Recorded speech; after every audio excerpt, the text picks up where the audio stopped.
Well, good evening. It is November 17th, 2025, and welcome to the City of Pasco Council meeting. The council thanks you for being part of our city government. At meetings, the council takes formal actions on items, holds public hearings, and conducts other business of the city. Agenda packets are available at the City of Pasco's website at www.pasco-wa.gov/agenda. This meeting is also being televised live on PSC-TV channel 191 on Spectrum Cable in Pasco and Richland, and is streamed on the city's Facebook page, website, YouTube channel, and Microsoft Teams webinar. This and previous council meeting videos is available on the city's website. Lastly, the public may submit their comments and or questions by contacting the city manager, city clerk, or by using the Ask Pasco app. So with that, let's do the roll call. Thank you. Councilmember Barajas.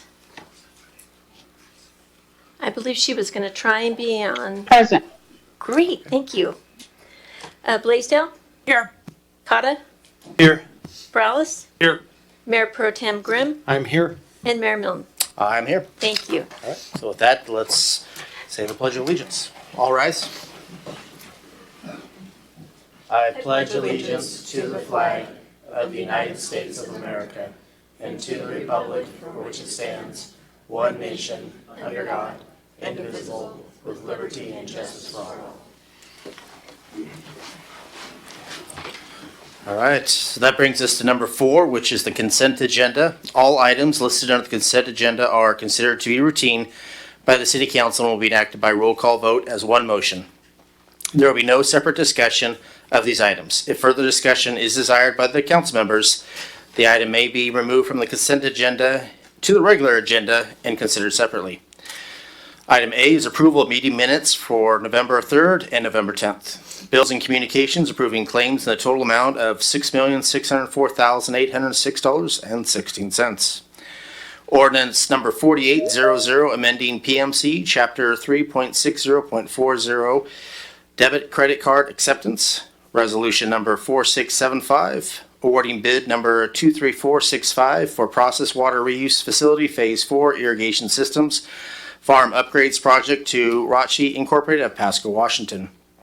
Resolution number 4676, U.S. Army Corps of Engineers easement sewer main upsizing professional services agreement acceptance. Item F, resolution number 4677, sole source purchase of 3 valley pivots for the process water reuse facility irrigation system farm upgrades project. Item G, resolution number 4678, for professional services agreement for Tapsco Group USA Incorporated for the Sandifer Parkway and Road 76 intersection and pedestrian safety enhancements project. Item H, Housing Authority for the City of Pasco and Franklin County Board of Commissioners reappointment of Linda Duclos. Item I, Arts and Culture Commission appointments for Dana Dollarhide and Marie Marchand. Item J, Code Enforcement Board reappointments of Dwayne Van Beek, James Rawlinson, and Mary Gutierrez. Item K, Planning Commission appointments of Brian Tuxenick, sorry, I might have messed that one up, and Miguel Miranda. L, cancellation of December 15th and 22nd, 2025 regular scheduled council meeting and workshop. And do we have anything that we want to have moved from the agenda? Not seeing anything, so Mayor Pro Tem, could I get a motion? Thank you, Mr. Mayor. I move to approve the consent agenda as read. Second. So we have a motion by Mayor Pro Tem Grimm and a second by Councilwoman Blaisdell. So could we get a roll call? Councilmember Blaisdell. Yes. Councilmember Barajas. Yes. Thank you. Councilmember Cotta. Yes. Councilmember Morales. Yes. Mayor Pro Tem Grimm Yes. and Mayor Milne. That's a yes for me as well. Thank you. Passes unanimously. All right, and thank you for the members of the audience that are willing to serve. Much appreciated. I see a few of them out there, so thank you. So with that, we're going to jump to number 5, proclamations and acknowledgements. I'm not seeing any, so we're going to jump to 6, public comments. The public may address council on any items unless it relates to a scheduled public hearing. This item is provided to allow the opportunity to bring items to the attention of the City Council or to express an opinion on an issue. Its purpose is not to provide a venue for debate or for the posing of questions with the expectation of an immediate response. Some questions require consideration by council over time and after a deliberate process with input from a number of different sources. Some questions may be best directed at staff members who have access to specific information. Citizen comments will normally be limited to 3 minutes, which is a little timer right there. Those with lengthy messages are invited to summarize their comments and/or submit written information for consideration by the council outside of formal meetings. Lastly, when called upon, please state your name and city or county residency into the microphone before providing your comments. And with that, do we have anybody from the audience that would like to make a public comment? We have the gal in the very back.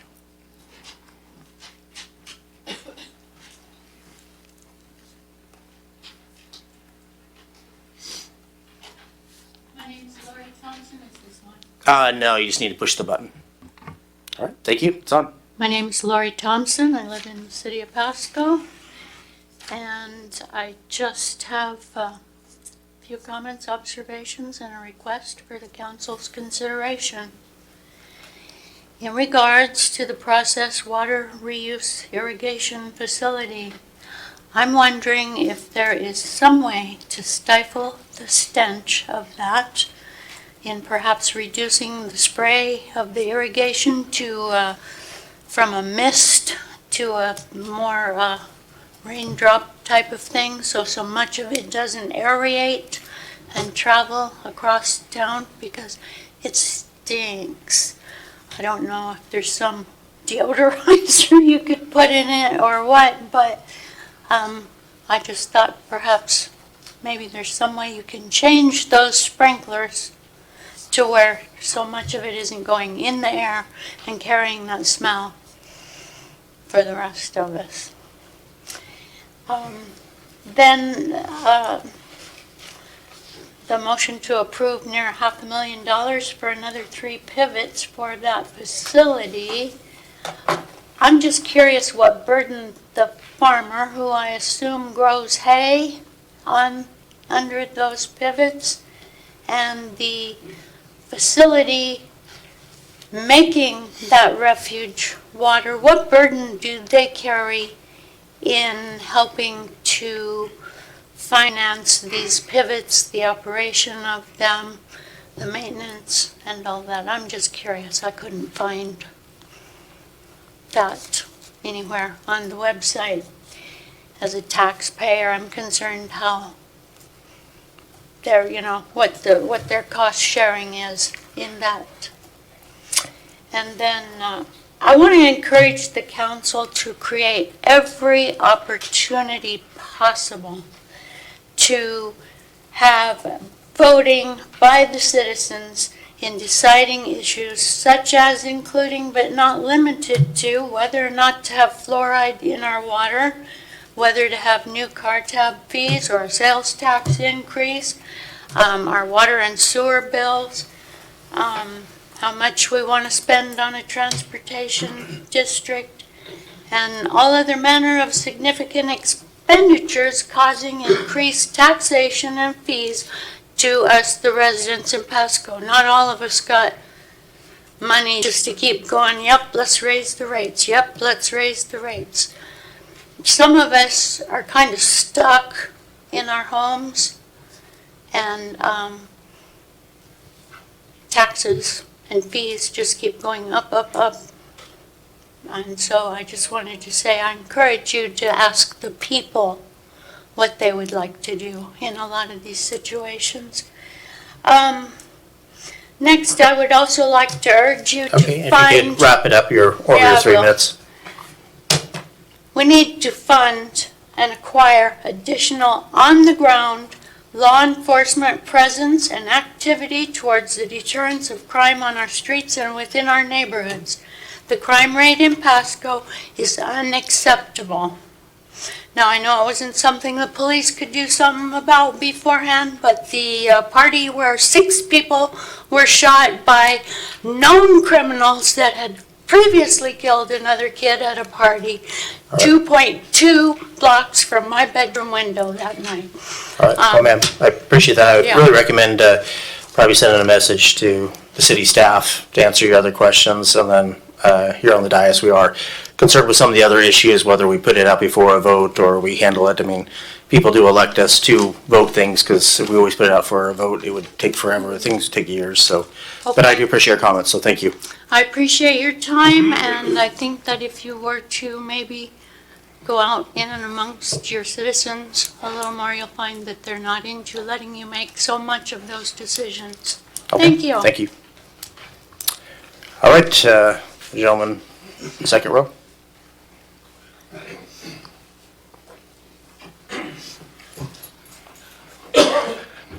Hi, I'm Steve Norberg, Pasco resident, but I'm really on behalf of WSU Extension.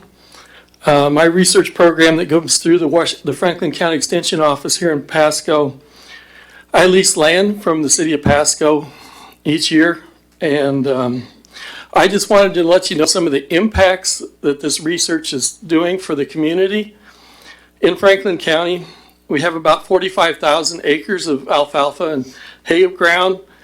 And these alfalfa variety trials that I conduct has the potential to impact about $3.1 million off of these farms for the community if everybody used the information. And so I'm just wanting to also share that this research goes beyond Franklin County. It's being used by all the irrigated acres in Washington State, which is about 350,000 acres. And each acre basically increases the productivity by about $68 per acre that's grown using this information. So it has a potential impact for the Washington State of about $23.8 million. So I just wanted to pass on that I appreciated the past year's use of that land that's up there by the water reuse facility that I leased 2 acres out of. And I just want to continue the lease that's there. I'm not saying that anything's really stopping that right now, but I just wanted you to know some of the impacts and how important it is for the community for the work that's being done on that particular piece of land. There is some, how do I say it, time that's required by the people that are doing the irrigation out there. And so I appreciate their efforts in helping me to get this accomplished. And also I just wanted to share that the research that I do is a long-term type research. When I plant an experiment, it goes for basically 3.5, 4 years. And so I can't stop a lease in the middle of it without causing significant problems. The varieties that I plant comes from all the major seed companies in the United States and North America. And so that money that's come in to do these trials from these companies would somehow have to be reimbursed. And so it would be a very unfortunate situation if it ever come to the fact that we'd have to quit this arrangement without at least 4 years of notice. So just wanted to let you know the situation, some of the impacts that's going on, and I appreciate your time. All right. Thank you for that, Steve.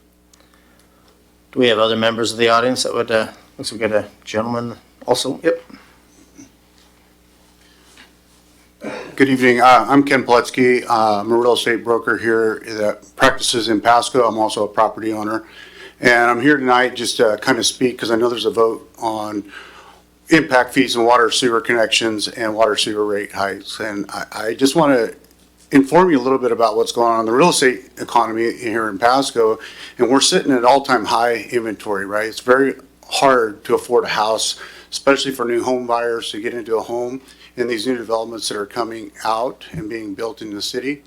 And when you are talking about things like connection fees and things like that to impose on the community as a whole, the connection fee is when something new is being built or something in addition is being added to.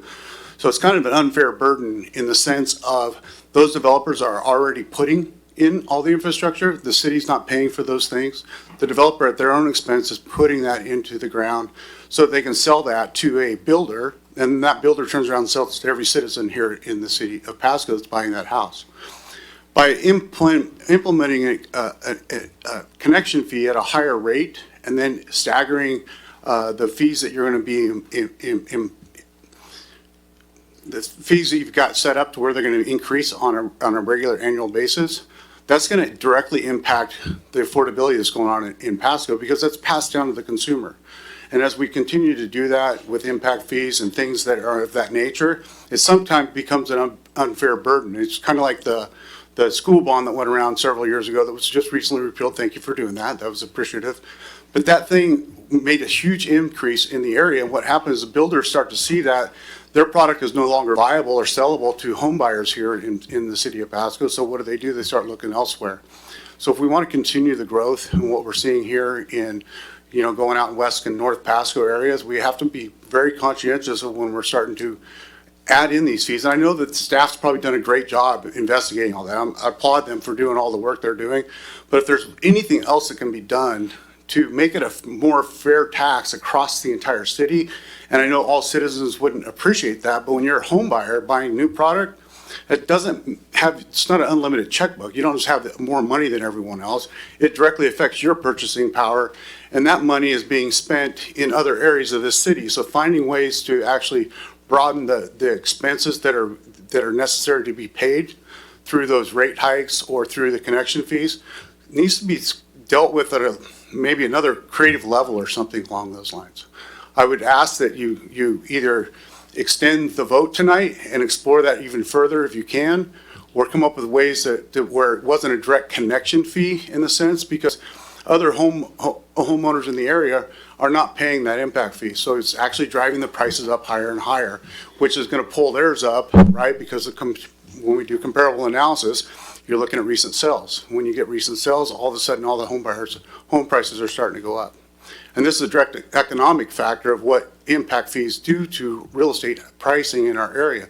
With all-time highs and interest rates where they're at, it'd almost be better to do this in an exploding market when the rate's really low at 3% and everyone can buy a house. And no one cares because everyone can afford one. Right now, we're just pricing people out and out and out. They're going to start looking elsewhere. So thank you very much. Thank you for those comments. We have other members. We got a gentleman in the back.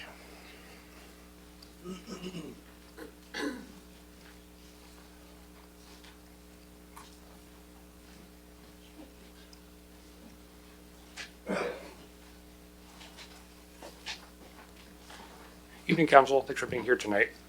So last week I sent a fairly lengthy memo regarding some detailed concerns I had with the proposed fee. I haven't gotten a response from that or any supplemental information, so I don't have any further comments to that specific letter, but I do have some additional concerns, having had a little bit more time to look into the topic. My additional concerns are a lack of adequate public process, our team's and council's inability to further review the legitimacy of the proposed fee increase due to the information likely being withheld by city staff, deviations in tonight's packets from what was discussed last week, which was a significant annual fee escalation, this proposed fee possibly being an illegal tax, which cannot be confirmed without the additional information which is currently being withheld,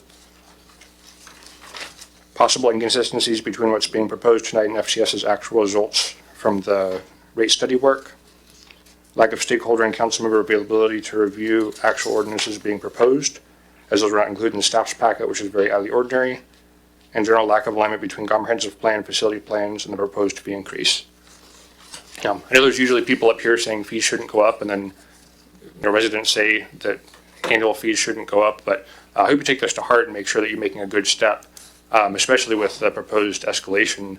It's looking at going up to, 70% escalation over 3 or 4 years for the water fee alone. So the numbers that were talked about last week, as of January 1st, that's not the number that was being presented in this packet. It's that plus 20-something% for water. So take a close look, make sure you're comfortable with it.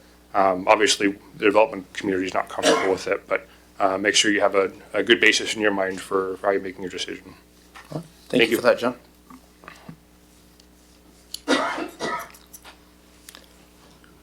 All right, got the gentleman 4 rows in the blue.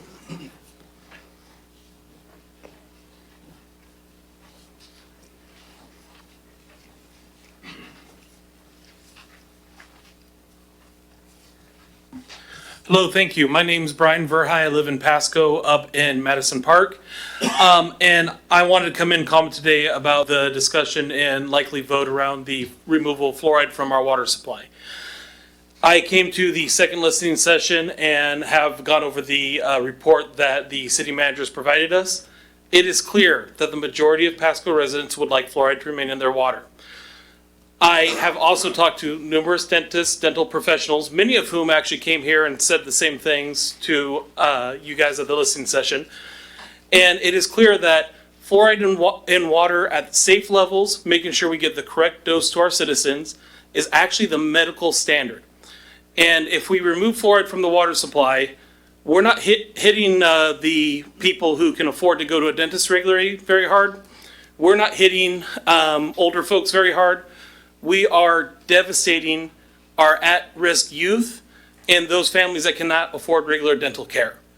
It is a very minor cost to continue this program, and as I would quote some of the dental professionals who are here, it is a much larger cost to correct it once we've removed it and we start to realize that mistakes were made. Now, I understand that there's a range of beliefs and that you guys have to listen and talk to your constituents. I would ask very simply that if for whatever reason you can't make the choice to leave it as it is right now, which I strongly would urge you to do, I believe that is the correct and only correct choice in my opinion. But if you can't do that, I think this is an item that may be worth the time and the exception to make sure that the residents of Pasco get to weigh in on, because it is such an expensive process to correct. Or at bare minimum, please allow the incoming council members who are not currently seated to be part of this discussion. Very simply, the right thing to do is make sure we're taking care of Pasco's youth, make sure we are not setting up kids for the statistic I was told, 30% more tooth decay, simply because we refuse to do what's right, do what we've done since 1998 with no measurable ill effects whatsoever. Thank you, guys. All right, thank you for those comments. The gentleman in the back.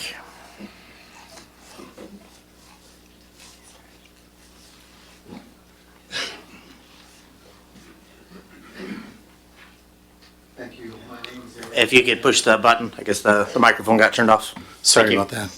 My name is Eric Weinheimer. I live at 2220 SLI Road, Sunnyside, Washington. Just a quick comment about the impact fees on sewer and water.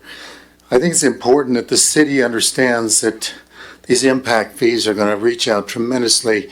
If you start looking around, I do real estate work, mostly in agriculture, but if you start looking around, we're seeing a lot of new residential development go into Benton City. We're seeing a lot of it go into Grandview. Grandview has developed almost 1,000 lots in the last 3 years. People are moving that direction. People working here in Tri-Cities are commuting back and forth because a comparable house, Tri-Cities compared to Grandview, $100,000 more.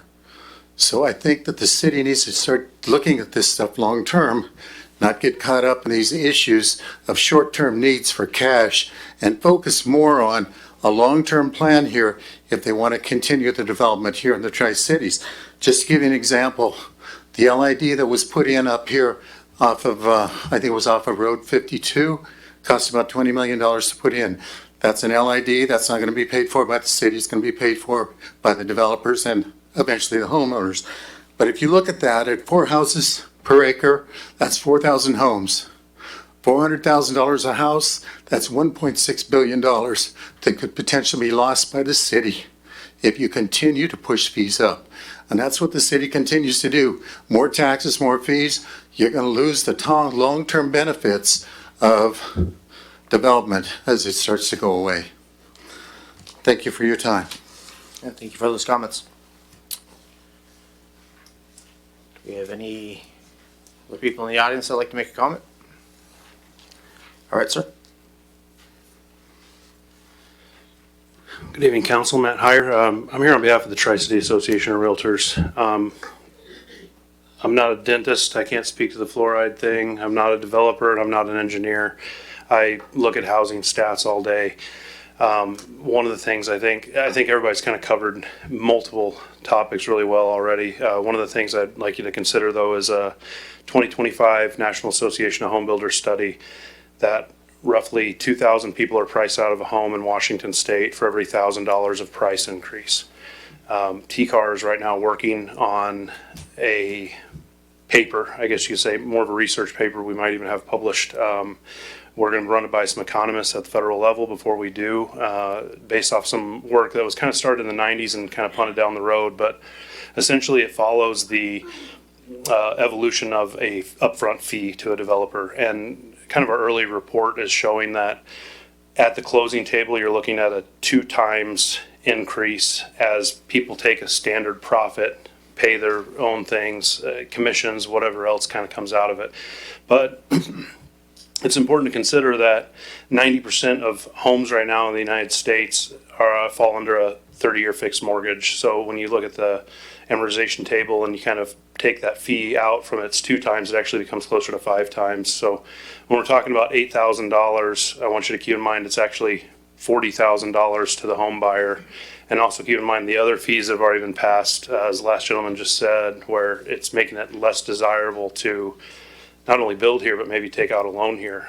You could be looking at as much as $100,000 in the past year that we've added on. Then to Mr. Verhei's point, actually, there could be a lot of changes to council come January. So I think these are both actually 2 really big issues that maybe we don't want to rush headlong into and be at full strength with the people's electorate, like up there, in the new year. So I know I would appreciate, I know Jeff Losey from the Home Builders Association would appreciate a little more time to have a sit-down conversation with perhaps Risha and some of the Pasco staff just on potential other options that I am just curious if they've been explored or not.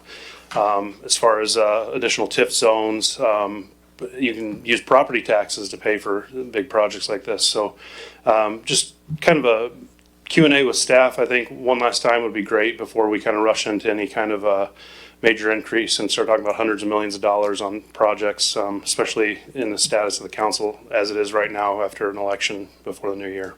So I appreciate you guys though, and your hard work and where we've gotten so far in the city of Pasco. Thank you. All right, thank you for that. Do we have other members in the audience that would, yes. Actually, the one in the back actually jumped up first, but you could be next.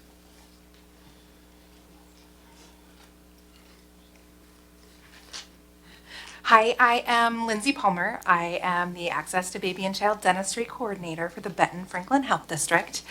Public health does not get a lot of dollars, and oral health even less. I get 2 days a week. My whole job with them focuses on outreach to the poorest of the poor, the kids that are on Medicaid, making sure that they can get a dentist and their families understand how important dental care is. And almost 70% of the kids in Pasco are on Medicaid, and about 50% under the age of the 6 even go to the dentist. And when we get to age 2, 17% and younger. So these are the kids that will really be affected by this. For almost 80 years, the science supports at this safe level, 0.7 parts per million, it's safe and it's effective. I don't argue that high amounts of fluoride are not good for us. Dental professionals agree with that, and that's not what we're fighting for this. We're fighting for the kids. We're fighting for the kids on Medicaid. Some people argue, oh, well, they can get toothpaste that has fluoride in it, but the kids I work with can't. They can't afford it. They can't even afford time off of work for these parents to take their kids to the dentist. And those are the ones that are hurt by this. So when you're making decisions on this, just know it's for those kids, the ones that want the choice, that if they don't want fluoride in the water, even if they don't believe in the science, they could buy bottled water. They can buy things outside of that, but this is really for the kids that we're making this decision for. Thanks. All right. Thank you for those comments. A lady up front, yes.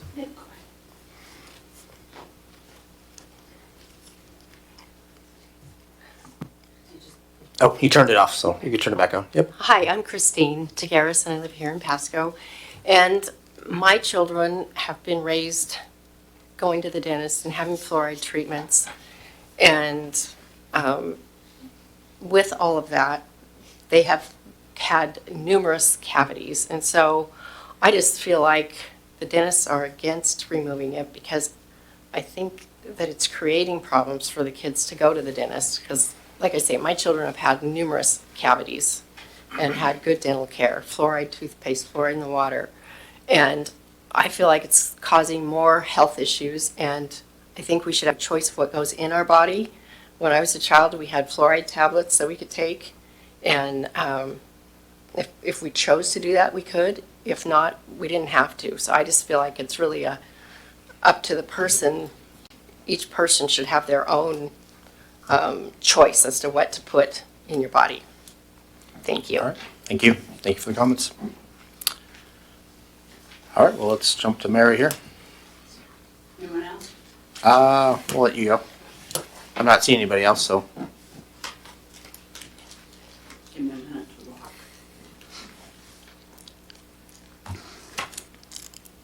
walk. This on? It is.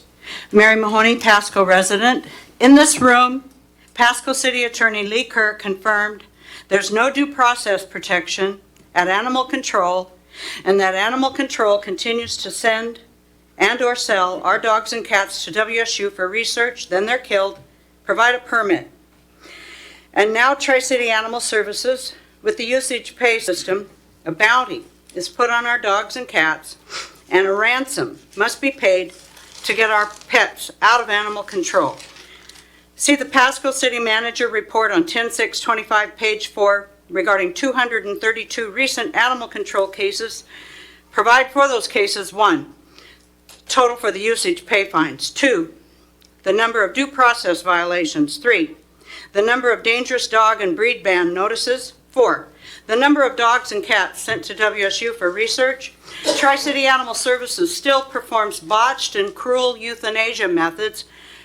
Provide euthanasia training. Pasco has never provided the results for the following: 1, 48 counts of animal cruelty; 2, the stolen $375,000 donated by our local veteran in his will; 3, the missing and/or stolen rainy day funds. See Chambers, Howard, Hernandez, and Rehire Zeiler provide results. With over a $500 million CIP budget made up by our tax dollars, Pasco gives nothing for our homeless people and no funds for a low-cost spay-neuter clinic for our dogs and cats, and yet ex-Pasco Mayor Matt Watkins is paid nearly $11,000 per month, plus his travel expenses. Provide for: 1, Mr. Watkins' travel itinerary and travel costs; 2, the total cost for the Pasco Aquatic Center, including the lazy rivers. Provide golden parachute retirement funds and taxes paid by Pasco to the following: 1, the Kerr Law Group and proxies; 2, Matt Watkins and/or Watkins Endeavor LLC; 3, GMP Consultants with Dave Zabel. Provide fines paid by Pasco and Hayden Homes for violating the Migratory Bird Treaty Act and for killing our 8 floodplain American bald eagles and their eaglets. See videos and photos.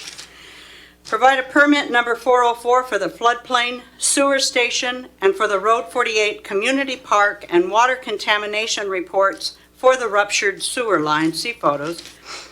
Provide all ULID LID designs for my property, include costs, start dates, U.S. mail notice to me, and all Pasco communications regarding harassment and retaliation against me and my property. All requests are for the record via RCW 42.56 and to put Pasco on notice. All right, thank you for those comments. Anybody else in the audience? We got, well, here we'll have her and then I'll have you next. I apologize that I always get really emotional on these situations because as everybody is speaking up here, they really hit home personally to me. So while I don't have a family, I've chosen not to have children. It is just me. But I am that one that is on Social Security, which gets less than $1,000 a month. 71% of my income goes to lot rent. I do not have a vehicle. Before I was able to get, my family was able to change over my heating and air, I would turn off the heat and put as many blankets on because I could not afford the heat. There's years that I've gone without cleanings. When I went to the dentist, I asked for as much toothpaste as I could have because I did not have the money. When EBT was not given, I had no milk. I took videos of what was in my cupboards. So when you're talking about taking fluoride away, you're hurting me. When you're talking about increasing the water, sewage, garbage, you're hurting me. But I am not this unfortunate little girl from Guatemala that just has no education and was not taught well. I got sick, and I have a family, the same family who gave me this jacket. And if you know where this jacket comes from and who the ties are with this jacket, you know that's why this brown little girl has a voice. But you are hurting me every time you guys make a decision on letting these things build up. I have mental health issues, and waking up tomorrow is a choice I would rather not make. My family is fighting to keep me here, to fight for life I do not want. But these choices are hurting me. I'm sorry, but why should I wake up tomorrow? Because I can't afford a vehicle. I cannot afford the heat. I am being forced out of my home that my family bought me. And I just can't keep doing this anymore. And your choices have a direct impact on not only me, but many of us. For that. All right, the gentleman in the back.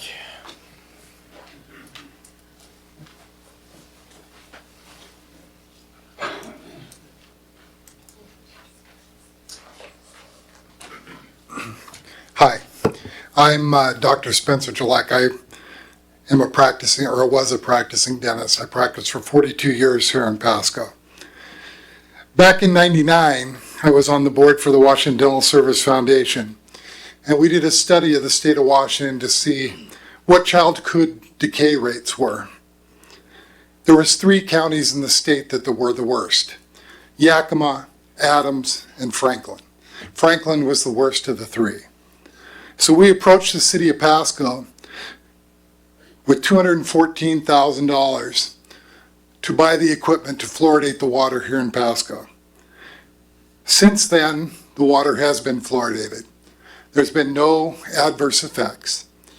You now have a survey. You've gone through the 90-day period. You have a survey that shows the citizens of Pasco are in favor of water fluoridation. Now, some will say that fluoridation should be a personal choice. But I can tell you, untreated dental disease doesn't just affect one person. It affects schools when kids can't learn because of pain. It affects workplaces when parents miss shifts to take their children to the dentist or emergency room. It affects taxpayers because we all pay for the cost of a preventable disease. Fluoridation, on the other hand, quietly and equitably protects every child, every family, every day. And it's working. Since Pasco began fluoridating, Franklin County no longer ranks at the top for childhood decay. We're now at the state average. That's progress. It's not perfect, but it's proof that this works. This is about giving our children the best science has to offer. If fluoridation is taken away, we're not just turning back the clock. We're deciding that young families will carry a heavier burden and that taxpayers will pick up the bill for needless suffering. City councils are often faced with tough decisions, but this one is not tough. The science is clear, the need is clear, and the benefit is measurable. I urge you, as someone who has seen the faces of children in pain, please continue fluoridating Pasco's water. Thank you for your comments. Anybody else that would like to make a comment? Going once. Going twice. All right, 3 times. All right, well, thank you for those comments. Let's move on to item number 7, which is reports from committees and or officers. Do we have any verbal reports stuff that we did this last week? Let's start off with Mayor Pro Tem Grimm. Thank you, Mr. Mayor. I'll keep them brief as I know we have a long meeting. Thank you for allowing me to go represent council and the city for our Veterans Day celebration right here at Volunteer Park. It was great to honor Councilwoman Barajas, who's online, also made it and did a nice presentation for Wreaths Across America. And so it was really good to celebrate our veterans.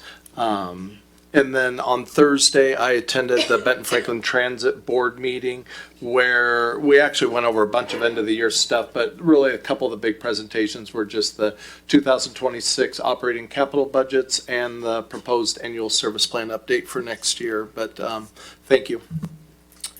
All right, thank you. I'm not seeing any of the lights, so Councilwoman Barajas, did you want to make a comment on the C&D Wine Ventures grand opening with former Mayor Pro Tem Maloney? Oh, yeah, absolutely. Well, first, I wanted to share that as Mayor Pro Tem Grimm shared, I was at the Veterans celebration. Great bunch of people came out there.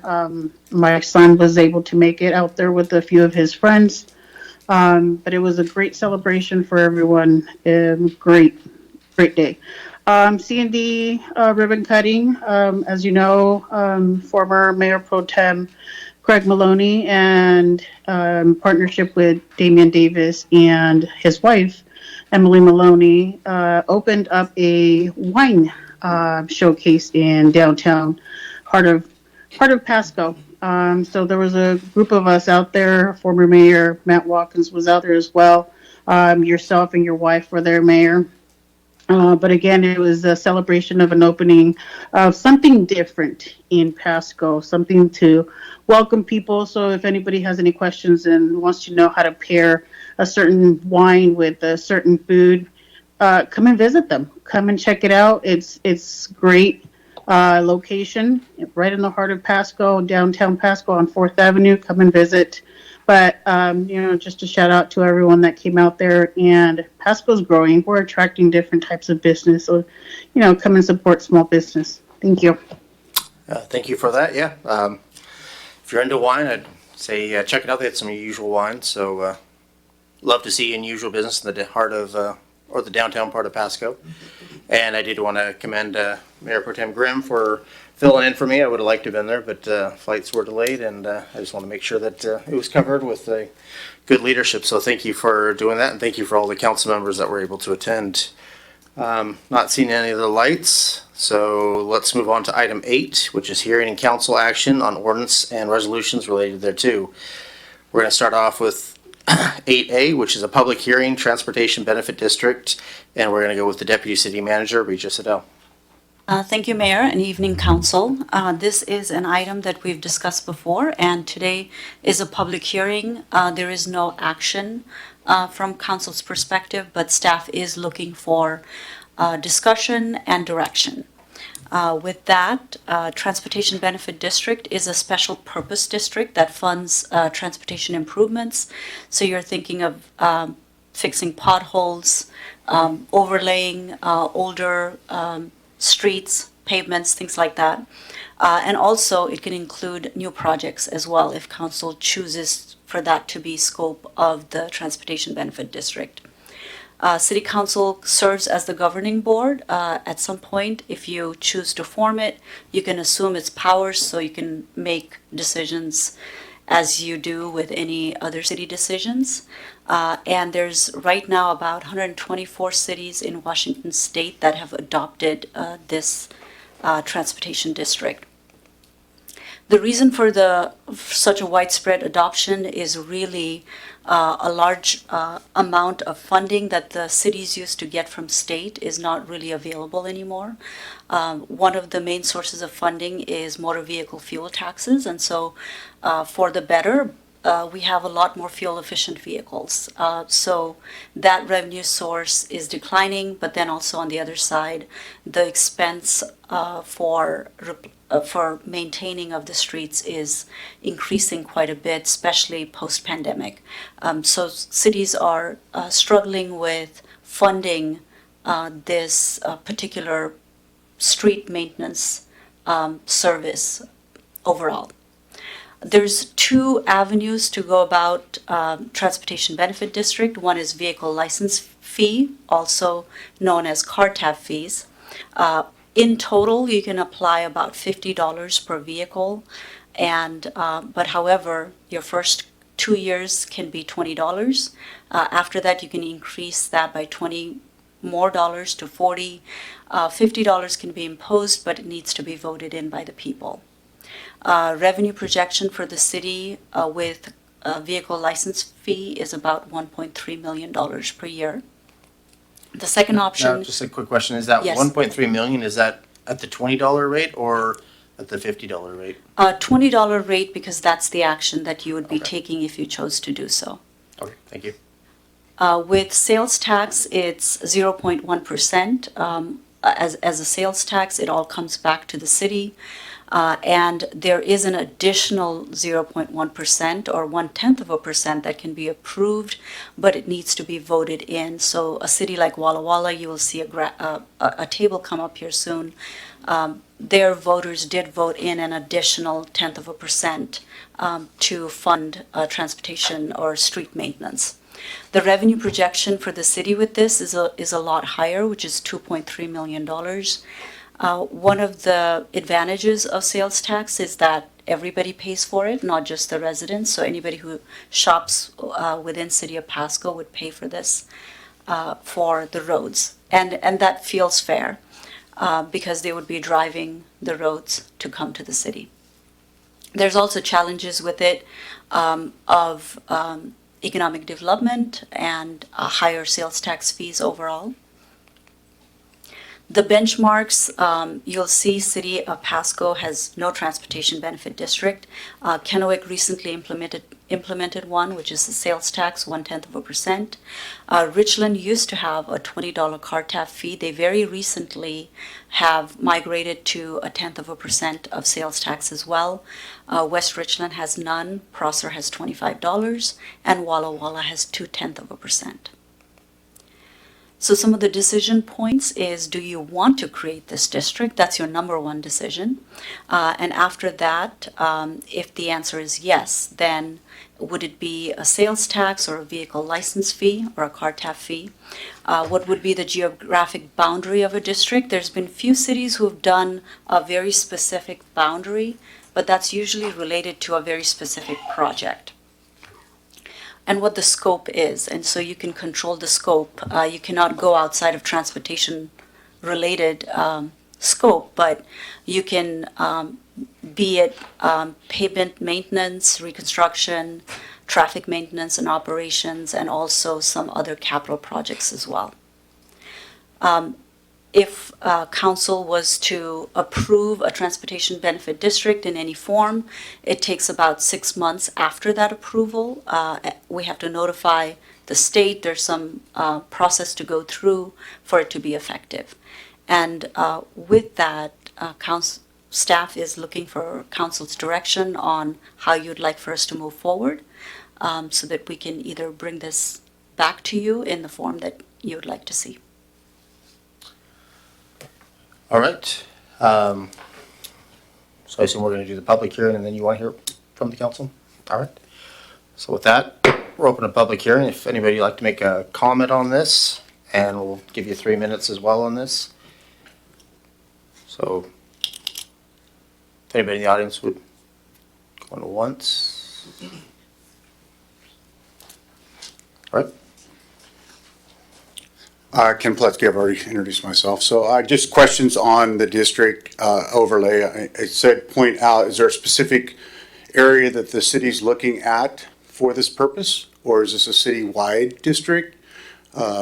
Because if it's a transportation that's going to be fixing roads or potholes and things like that, specific district area might be necessary.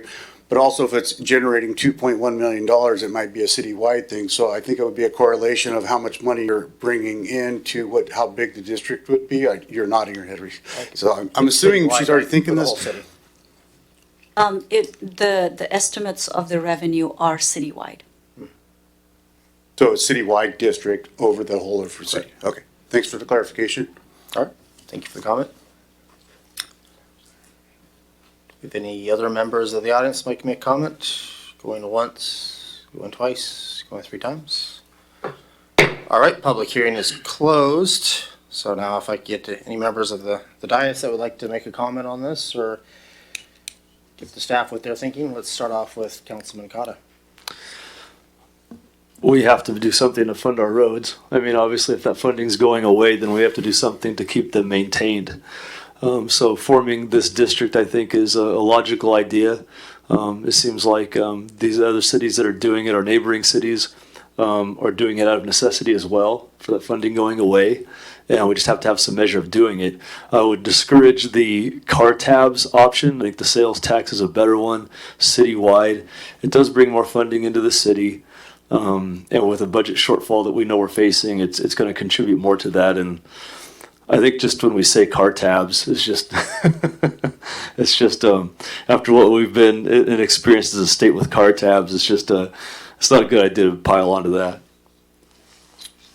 All right, thank you for that, Councilman Cotta. I don't know who went first, but let's start.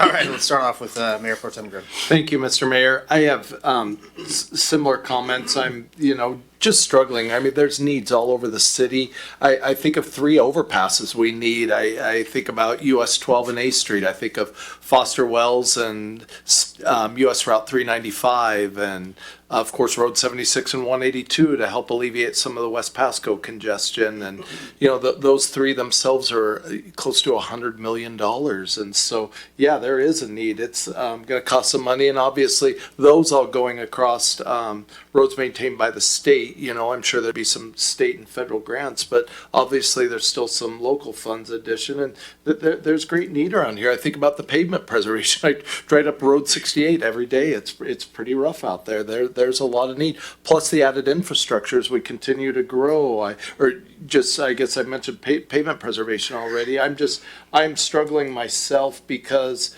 I look at all the local sales tax, and we're already the leader at 8.9, and our neighbors have 8.8 and 8.7, and granted 0.2% of that was voted on by the citizens of the city of Pasco for the aquatic center out there, but we just kind of keep inching that up higher and higher, and I'm struggling. But I totally agree with Councilman Cotta.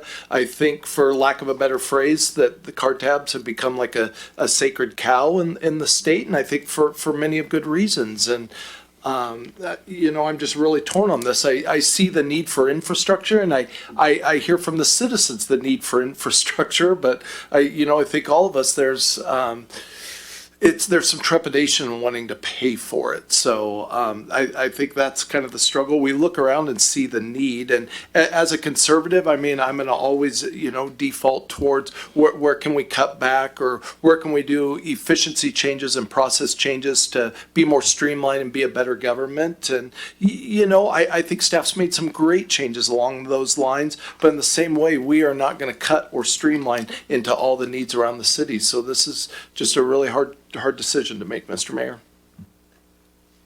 So I heard a lot, but it seemed like you went around the question. Did we want to say something specific, or are we just gonna still unsure? I think I would pass for now. If I had to vote next week, Mr. Mayor, I'd probably be a no, but perhaps pick this up again next year. Thank you. Okay. Let's go to Councilman Morales. Thank you, Mayor. I would be a hard no for the car tab fee. I think the residents and citizens of Washington State have said that clearly. We don't want to see our car tabs go up anymore. I'm in the same mindset of my fellow council members about cutting things, streamlining items, within the city, but we need to maintain our roads. But at the same time, I hear the concerns and the trepidation, that's a good SAT word, of our residents about all these taxes and fees and inflation and everything's going up around them. And I do believe that if we were going to increase our sales tax, which is something I would be for, the citizens of the city of Pasco should vote for that. So the only way I would be for this would be if it was a citywide vote. I do think it's a little short-sighted with the cart tabs, which is why I'm not in favor of it. I understand that we did increase our sales tax, by 2/10 a couple years ago for the aquatic center. That's a want, but roads and infrastructure are needs. And I would hope that the residents of Pasco would vote to increase their sales tax to maintain their roads, fix their potholes, and, keep the lines looking good out there. But I think at the end of the day, the residents should have a say in this. And I think the most prudent thing would be to put it on them.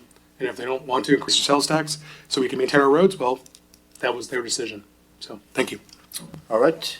Before I tell you what I think, let's go with the Councilwoman Barajas. Did you want to make a comment, Councilwoman Barajas? Can you hear me? Yeah, now we can. Okay. I'm having some difficulties on my end. But I'd like to add that, we've been struggling with this back and forth. We've always been talking about improving roads. We've received Is there any way you could speak up? Can you hear me? Hello? Yeah, we can hear you. Couldn't hear you before, but hopefully we can hear you now. Okay. Well, like I said, I'm just going to recap real quick. We've been talking about this for some time now, especially in regards to needing to improve our roads, our streets, fixing potholes, the infrastructure needs to be working adequately to continue service, not only to our daily commuters, but to our emergency vehicles. The only way that I see that happening is obviously through a tax. But I also agree that we can't continue adding more taxes. So I would say putting it back into the people. Let the people decide if they want to continue, driving over potholes or contributing to fixing their daily commute routes. So I'd be in favor of putting it up back into the people for a vote. All right. Thank you for comment. I guess my 2 cents on this would be, since I do drive the roads, and a lot of times I'm riding a vintage bike, and you ride a 1940s motorcycle, sometimes you are not thrilled when you get to work because your jaw hurts and your body hurts with all the vibrations because of the roads. So obviously we do need better roads, 100% for that. I will change my mind on the tabs. Sounds like everybody's against it. Kind of changed my mind on that as well. I think it should be a tax, but I will go with the councilman as far as Perales and Barajas. As far as I think it moving forward, I think we should just put this out for vote and let the citizens decide. I know there's been a lot of taxes that we're talking about, pushing forward, rate and fees. So I believe my vote would be to also put it out for a vote at the next election, see where the citizens want to go with that. So I think we have, I guess we're going to go with Councilwoman Blaisdell. I just have one clarification question. If we do put it out to vote, what is there a cost associated with that? Yes. And what does that cost? It differs based on who else is also on the ballot. So it can go anywhere from about $38,000 to $170,000. So if that would be if we added it on February's ballot, but if we were to wait until November, would it be the same cost?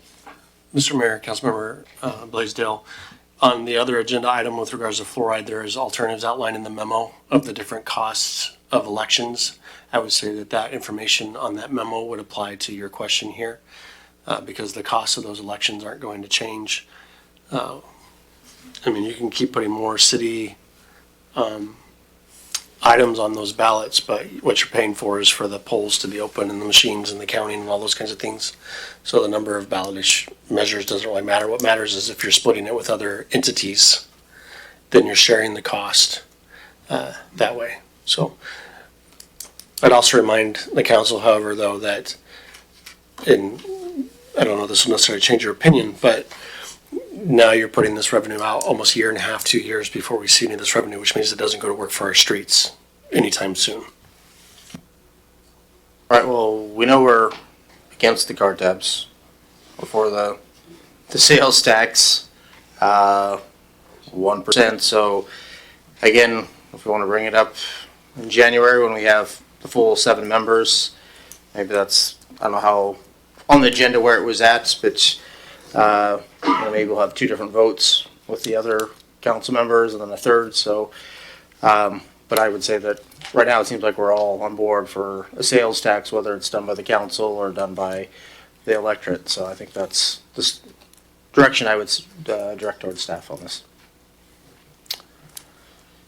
All right, any other comments, or we're good to move on? We're good? All right. So let's go to item B, which is a public hearing and ordinance number 4801, McCarthy Street right-of-way vacation. And we are going to go with Director Haley Matson. Good evening, Mayor and Council. Tonight before you, we are holding a public hearing for the proposed vacation of portions of the McCarthy Street right-of-way and the adjacent alleyway in a segment of North Idaho Avenue, known collectively as Vacation 2024-005. I'm not sure if we have a PowerPoint for this. If not, there is a document in your packet. Oh, it looks like we do not. So there is a map in your packet that shows the different moving parts related to this, and I'll cover it also in the presentation. So the original petition for this sought to vacate the entire McCarthy Street right-of-way, and the City View Cemetery had expressed concerns over this approach about losing potential access if North Oregon Avenue would ever be blocked. So the staff and the applicant and the cemetery collaborated and reached a mutually acceptable solution that's outlined in the packet. And the key components of the right-of-way vacation is that the McCarthy Street right-of-way was reduced from 80 feet to 60 feet, which is consistent with our local access road standards. The alignment was also straightened to improve a future turning movement off North Idaho Avenue, and the alley was vacated adjacent to several of the parcels in the vicinity. There's also adjustments that were made to North Idaho Avenue right away to match the existing road configuration. And finally, additional utility and access easements were provided. So there is a map that shows all the moving parts, and this will be required to be recorded after the fact. Staff reviewed the application under the conditions required for right-of-way vacations, and we believe that it meets all the findings listed in PMC 1240. And we believe this supports the goals to better align and improve traffic safety in the area. And we have proposed to waive the appraisal requirement based on the additional right-of-way proposed and easements proposed and the alignment that was proposed through this application. So we are recommending approval, and I'm happy to answer any technical questions if you have them prior to opening the public hearing. All right, does any members of the council have any questions before we open up the public hearing? I'm not seeing any, so it looks like you're off the hook on that one. So with that, let's open up a public hearing. Does anybody want to make a comment on this issue? Got the gentleman in the black. Hi, thank you, Haley. I'm Paul Knutson with Knutson Engineering out of Kennewick. So I've been working with this property for probably about 2.5 years. In the past year or so, the current owner had approached me to try to help him get this property of his cleaned up. I think the exhibit's really self-explanatory if you're looking at it in the packet of how things are cleaning up. I mean, this Fry's addition, I want to say my recollection was this was not even a Franklin County plat. This was a Whitman County plat before Franklin became its own county. It shows the date to it, all the types of alleys, all the types of little intersecting streets that they had. you know, the way that we've got it worked out right now, showing McCarthy's still going to have access. It's just straight. It's clean. It meets the current city standards for right-of-way width, not the excessive width that it was way back when, and just cleaning up the geometry in that area. I think it's a good move, and we appreciate the council hearing us out. Thank you. All right, thank you for those comments. Anybody else in the audience like to make a comment on this issue? Going once, going twice, going three times, all right. Let me close the public hearing, and since I'm not seeing any lights on, can we get a motion, Mayor Pro Tem Grimm? Yes, sir. I move to adopt ordinance number 4801, vacating portions of McCarthy Street, Alleyway, and North Idaho Avenue right-of-way in phrase addition to Pasco, Washington, and further authorize publication by summary only. Second. All right, so we got a motion by Mayor Pro Tem Grimm. We got a second by Councilwoman Blaisdell. All those in favor say aye. Aye. All those opposed say nay. And did we hear from Barajas or? Aye. Okay, all right, so it's unanimous. All right, so let's jump to C, which is a public hearing. An ordinance number 4802, 2026 ad valorem tax and general fund revenues with Deputy City Manager Rachel Siddell. Thank you, Mayor and Council. We are doing an annual ritual for any cities, which is discussing property tax. As a review, we are not only obligated to discuss property tax, but also go over general fund revenue as well. And there is a fancy name for what we're discussing today for property tax, which is also called ad valorem tax. Under our state law, no local government may increase property tax more than by 1%, which essentially means as a body. So essentially that means if we collected $100 last year in total in property tax, and there were no new construction within the city, we can only collect $101 the following year. So there's a limit to that. That limit does not include any new constructions that are coming in. So you will see some tables there where you're going to see line by line item for that 1% for the existing properties, and then an additional for new construction sales tax. The city is also not allowed to increase by 1% if the inflation is not as high. So I do remember those years where inflation was quite low, and the implicit price deflator, which is another inflation measurement, was less than 1%. So you could only increase property tax by that amount, whatever that implicit price deflator was. For this year, it was definitely higher than 1%, so the city is limited to that 1%.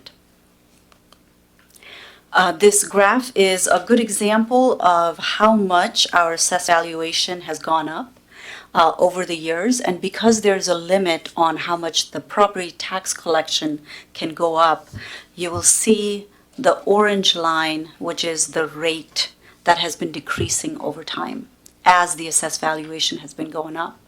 I will have some data right after this. City of Pasco has the highest assessed valuation in property taxes compared to the other two cities. So in Tri-Cities, we have the highest assessed valuation.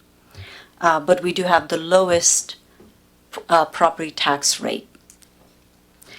You will also see some peaks there that a little bit hard to see on the screen. You will see some 2 years where one went up quite a bit in 2018, and city has taken bank capacity, which is essentially if you chose to not take your 1% increase, which we've done in the past, then you can collect it all and increase the property tax by whatever your bank capacity is. In that peak year, it was 23.1% increase in property tax. That definitely would have impacted people. We were lucky that that year we had McCleary Act, which reduced property taxes for the state school for Pasco residents. So we were able to time that well where the impact for people was not as much and their property taxes were still reduced. And then you will see a slight jump from last year, which was when council also took the remainder of the bank capacity. So our bank capacity at this point is at 0, and that was an increase of 5% of property taxes. So you can choose to bank, but when you take it, there's a greater impact. I will tell you the story that bank capacity is something that you can adopt. And then it leaves your hands, and then you have no control over it. You should have it, but there's a lot of things that can happen over the years. And there was a time when the city was at risk of losing its $1.8 million a year for perpetuity because there were some audits that had been done, there were some errors, and it took us quite a bit of work to get that back. So I say that not to discourage you from taking one action or another, but for you to be aware of the risk that exists. And so there's Department of Revenue, there's the county, and then there's us. So there's 3 entities within which things can go wrong. So this table, a little bit dry, kind of gives you a detail of what our last year's levy was, which was almost $14.5 million. And then you get to take that 1% if you choose to do so, which is another $145,000. And then there's some state utility, which is for utilities that are constructed like railroad, electric, things like that. And then the new construction, which are new homes, new commercial buildings, industrial buildings. And so the levy amount, if you chose to take that 1%, would be $15.4 million. If you chose not to take that 1%, then it would be about $15.3 million. The levy rate for 1%, taking the 1%, you are going to see $0.008 dollars change, and that basically means a $5 annual rate, property tax increase for a home that is valued at $500,000. If you chose to not take that 1%, then there would be a decrease in property tax by about $1 for the same home. So those are the 2 choices that you have in front of you. Some comparisons with neighboring cities. You'll see Richland leads on tax collection. They have a levy for library, and which right now comes out of our general fund. And then there's a general rate, which is what most cities apply. So they are collecting about $23 million. Kennewick is collecting almost about 16, and we're collecting $14.6 million. So that is kind of the environment of property taxes. And with that, do you have any questions on this particular topic? Because we will be moving into general fund revenue review next. All right, do we have any members of the dais that have any questions, or? I'm not seeing any. Okay. Not here in Barajas either, so I guess I'll conduct a public hearing on this. Or you're gonna. If you can, okay. yes, we would need to. Okay, you know if you were stopping there, okay. But I guess Thank there's you. more, oh boy. Yes, so what you have on screen right now are the taxes that the general fund receives. And this is usually what people think of when they think of government, and especially a city. They pay property taxes, they pay sales taxes, utility taxes, and in return they get certain services like public safety, good roads, things like that. You will see taxes is the majority of what you receive and what funds your general government services. So right off on the side, those little blue bars, 33% of your total revenue in general fund is coming from your sales tax, so that's your number one revenue source. And then after that, it's utility tax, which is about 19%. Neck to neck with that is your property taxes. So, and then there's some other taxes that that add up to about 1%, so not really a significant amount. We've made some adjustments, so you'll see a biennium adopted budget and then an estimated budget. So we've made some adjustments to property tax and also to the utility tax. I do want to be transparent that as it's written in the staff report, we've anticipated council increasing the utility tax rate, and that is included in the estimated amount. If you choose not to do that, we will just remove that for the next year. This is a little of a history of all of our property taxes over the years, and you will see the impact of the bank capacity, the city having taken the bank capacity over the years. This is a really important slide to think about, especially for our viewers at home and here in the council chambers. I know that when we say our property tax is really low, it does not feel like that always. But when you pay property taxes, it goes to different places, and the city is one of them. And so a large part of it goes to school district, about 47% right now. 29% goes to state, and then the city gets about 4%, and then county 8%, and then some others about 2%. So when you're paying, let's say, $100 property tax, then the city is getting $14 of that. Our sales tax is a major revenue. You will see some decrease in this year's estimate, and the reason for that is we're just seeing some slowdown overall in the economy, and so we're always more conservative in terms of revenues overall. The other key part to remember here again is, where does your sales tax go? So you might be paying 8.9%, but the city is getting about 1% of that total. A large part of that, 6.5%, goes to the state. 0.6% goes to transit, and then there's some others there. We had mentioned the Public Facilities District. There's that 0.2 or 0.2%. So not all of the sales taxes that are generated within the city come to the city government. They go to many other forms of government that are vital, but we just want to be clear of where the money is going. The next part to be very aware of is where the money is coming from. The retail trade is a large percentage of that. That also includes some things like auto sales, that when the economy is not as good, those things are more sensitive. Whereas if you have, let's say, more of the groceries are not taxed, but the taxable day-to-day items, you can rely on that because people are buying that even during difficult times.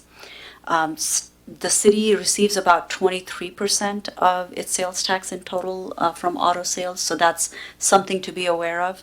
The other part that I would like to bring to your attention is construction sales tax. That is also something that you cannot count on all the time. So, for example, in the past, when we've received large amount of construction sales tax just from one project, like Amazon or Dairy Gold, a good strategy is to hold that money in reserves and use it for one-time things, because construction is a one-time activity, especially if it's a large construction project. So those are two areas that you have to be aware of in terms of where your sales tax come from. Utility tax, which we will be talking about a little bit here, is also something that we charge. Right now, our current rate is 8.5% on all of the utilities. That includes electric, garbage, water, sewer. And we're looking to increase that for city-owned utilities as well, and so council is going to be deciding on that here later on. But it's also a vital revenue source. What you will see because of the property tax limit is you're going to see small cities or towns really across Washington state where the utility tax could be as high as 50, 60, 70%. And the reason for that is because they do not have sales tax, because they don't have as much of an economic base to pull from, but they still have to have a small police department. They still have roads that they have to manage. And so you will find some smaller towns really relying on the utility tax to replace the sales tax. Because the property tax can only go up by 1%, and we all know inflation is going to go up by a lot more. So where do you find the rest of that money? It's going to be on the utility tax.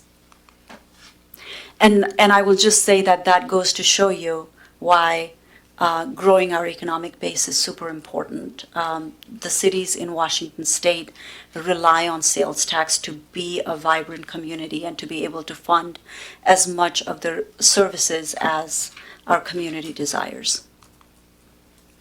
Our next category, and I do apologize, I'm not sure why it is cutting off there. It must be my rush job. I will just verbally let you know, and this is also on your packet as well. This is just fees and charges, so they're kind of into categories of general government, public safety, culture and recreation, things like when kids are coming in for swimming lessons, and general government is we charge utilities for our engineering staff. There's also admin services that we charge, which is essentially an overhead for some of the other funds. You are going to see a significant change between the adopted budget and the estimated budget in this area, and a large part of that is because there's been significant vacancy in our engineering department, and we usually have we charge labor and significant overhead to our utilities to kind of fund that and get some revenue for general fund. But because there's been vacancy, while there's labor savings, there's also significant decrease in that overhead revenue as well. So we're having to make some of that adjustment. And we are also seeing decreases in permits, which you will see. There's some elements of the whole development process here, like the plan check fees and things like that, that you will also see a decrease in. So overall, I'm going to skip through some of these things in effort of time here. But please stop me if you have any questions. Whenever you see that little yellow graph, that essentially means that we're expecting a decrease in revenue than what we've adopted.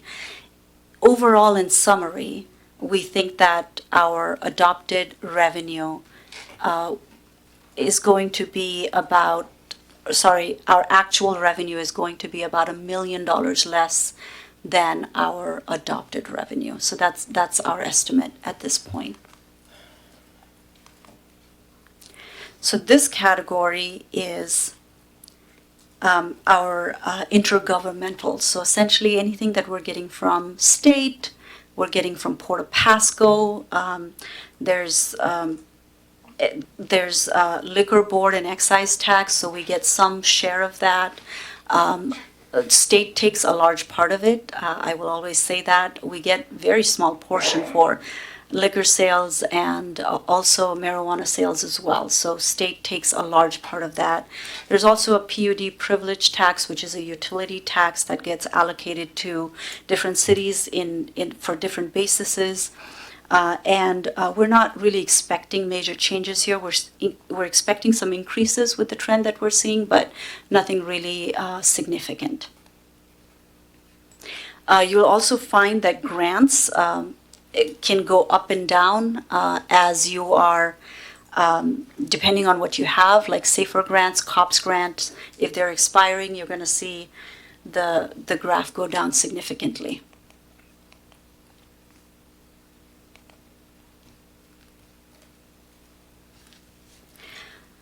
Another area that we've been discussing quite a bit is licensing and permits. Building permits, we're expecting it to be significantly down this year. Council has been seeing that trend in the report that Interim Director Garcia has been presenting, and she's been monitoring. We are expecting to be about $1.5 million, $2 million down overall in permitting compared to prior years.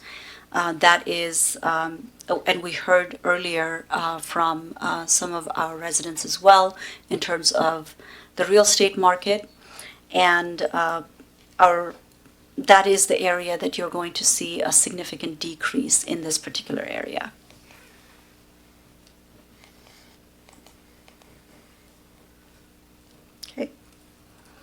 And please stop me. I understand some of this can be very dry, and I'm a little bit rusty. It's been a while since I've been in the finance department. And there's some other things like fines and forfeits of just traffic court fines, some of the utility fines as well that are pretty minimal in terms of impact to the overall general fund revenue. As you can see, it barely reaches 2%. And then some extras that are, we call it other sources. They're usually transfer-ins from other funds. Interests, I do want to say that this is an area that our finance department has done exceptionally well. They've invested. They're not allowed to go out and invest in the stock market, but they've done really good in terms of leveraging the fund balances, the reserves that we've had to ensure that we are getting as much of the returns as we can. And so you're looking at about $1 million more than what we've anticipated in our adopted budget. So that helps a lot, especially when your permits are not coming in as much as we had anticipated. So overall, you have about 240% increase in assessed valuation, which is essentially property tax value in the city of Pasco since 2016. So in the last 10 years, our property value has gone up by 240%.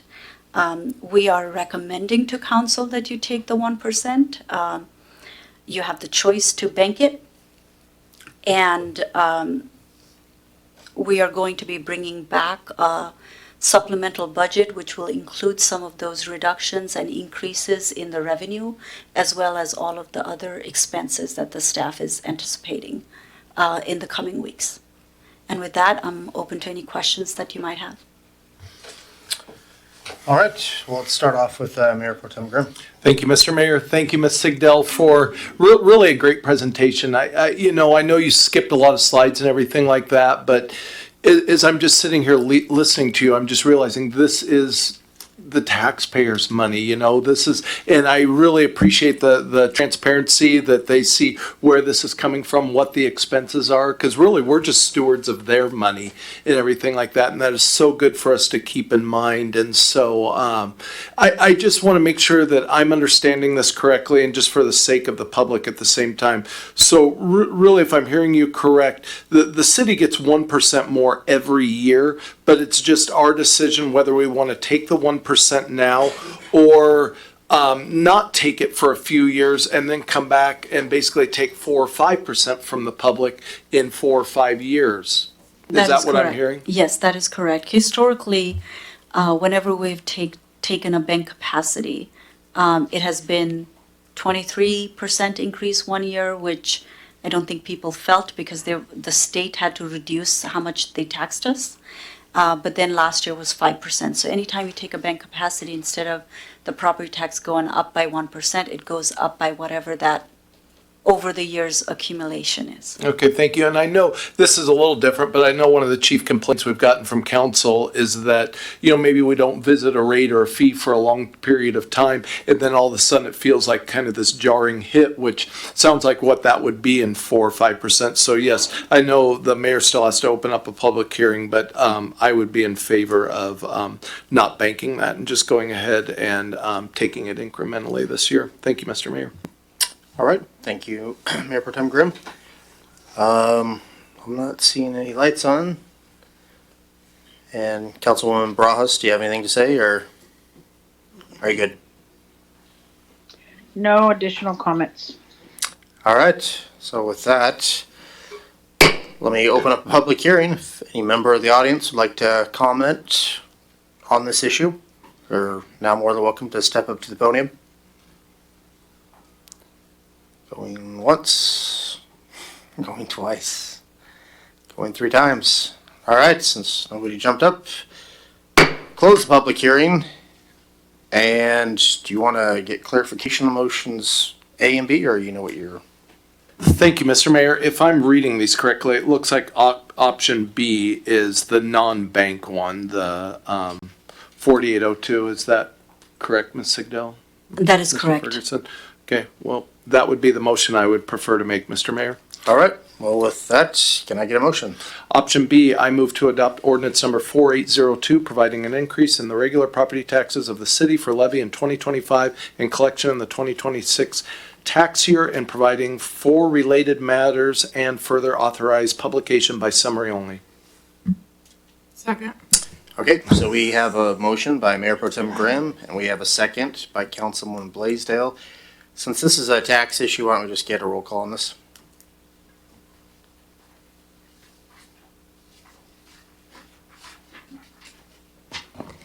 All right.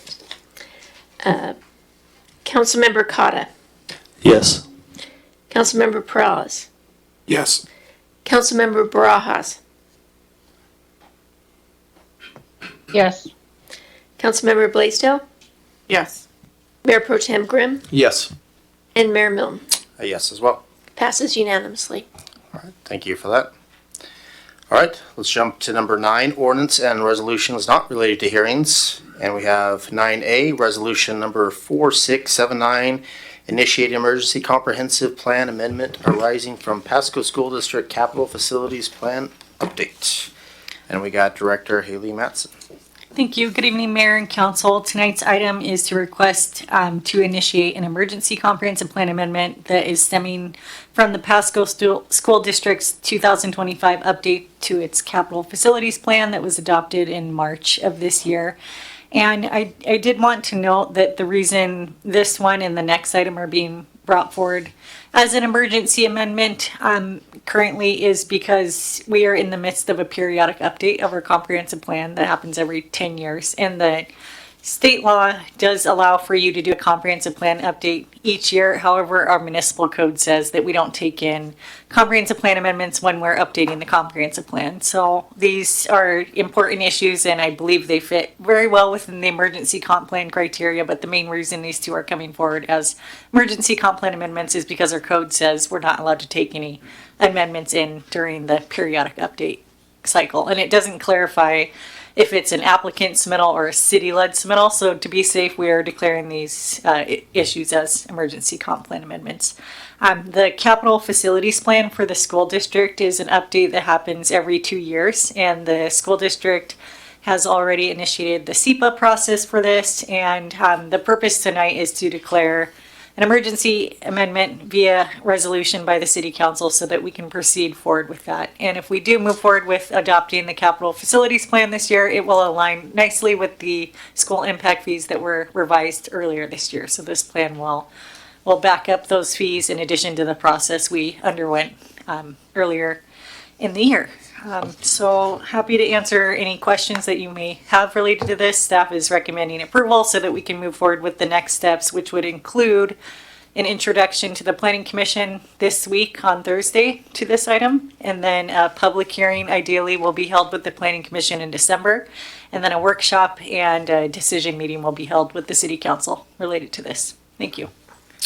All right, sounds good. Do we have any members of the dais that would like to comment? We're going to start off with Councilman Perales. Thank you, Mayor. I just want to understand, you kind of mentioned why this is an emergency, but I guess timeline-wise, did we not know that it had to go to the Department of Commerce at one point?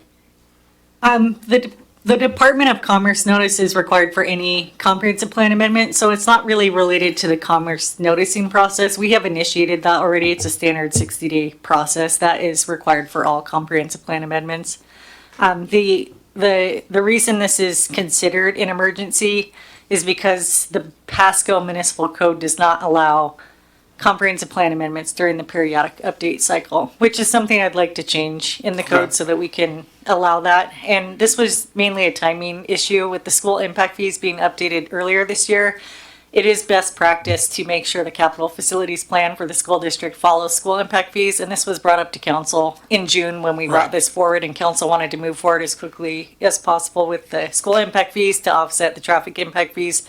So we did do that earlier this year, and this is just the final step to check the box and make sure that we're meeting all the regulations related to that. Okay, so this step should have been done prior. Well, it can't be done, this had to wait till the end of the year to coincide with the other comprehensive plan amendment that was also direction provided by council. You can't take a comprehensive plan amendment through just on its own. It has to be considered as one package to the comprehensive plan since it's a long-range document. So both of these items had to come together, and we weren't quite ready to take the zoning revision forward earlier in the year based on staffing timeline. So they both need to be bundled together. That's why you're getting both of these right now at the end of the year. And that's pretty standard for comprehensive plan amendments. They typically occur at the end of the year because you get one shot at it. And if there was another emergency that popped up for the city, it would have been unfortunate because we would have taken these both in June and then not had room for another one. So we're not looking to finally adopt this until January sometime? You can carry over into the next year. I wouldn't recommend going any further than that. Ideally, you want to adopt by the end of the year, but based on the timeline for these and when we were able to get them done, it will carry into January. Okay, thank you. Of course. All right, well, I'm not seeing any Quick of the question. motions. Not seeing any of the motions. That was Councilmember. Oh, okay. I believe. I thought somebody in the audience was trying to talk. Okay, Councilwoman Barajas. Quick question, Haley, are there any penalty fees, if we're not in compliance? Not necessarily that I could think of off the top of my head. I know that there's law related to impact fees matching the school capital facilities plan, but I'm not aware of any fees. I just believe the sooner we get it done, the better. Right, but we would still be, there has to be some type of penalty for not being in compliance with the law. Yes, if you're not in compliance with the Growth Management Act, then there could be penalties as in we don't get grant funding for certain things. And I believe this is a Right. requirement of the Growth Management Act that we are in compliance with our capital facilities plans. And the school district is on a 2-year cycle. So if we weren't doing the periodic update, I wouldn't be coming forward to you with an emergency amendment. It would just be a business as usual comprehensive plan amendment. And what's unique about this situation is we're falling within a periodic update cycle, so it's an emergency. And then the other part that's unique is we did revise the school impact fees earlier this year when ideally those happen at the same time, but we were able to work with the school district and the language in the ILA that gave us the ability to do that early. This is just the final step in that process. Great. Thank you for that. I appreciate the explanation. All right, well, thank you for that. Any other questions? Not seeing any other lights, so Mr. Grimm, can I get a motion? Yes, sir. I move to approve resolution number 4679, authoring the initiating an emergency amendment to the comprehensive plan to the city's 2023 comprehensive plan, amending the future land use map descriptions in Pasco Municipal Code Section 25.215.015, comprehensive plan land use density table related to the 2022 comprehensive plan. Second. All right, so we have a motion by Mayor Pro Tem Grimm. We have a second by Councilwoman Blaisdell. All those in favor say aye. Aye. Aye. All those opposed say nay. Again, passes unanimously. Thank you.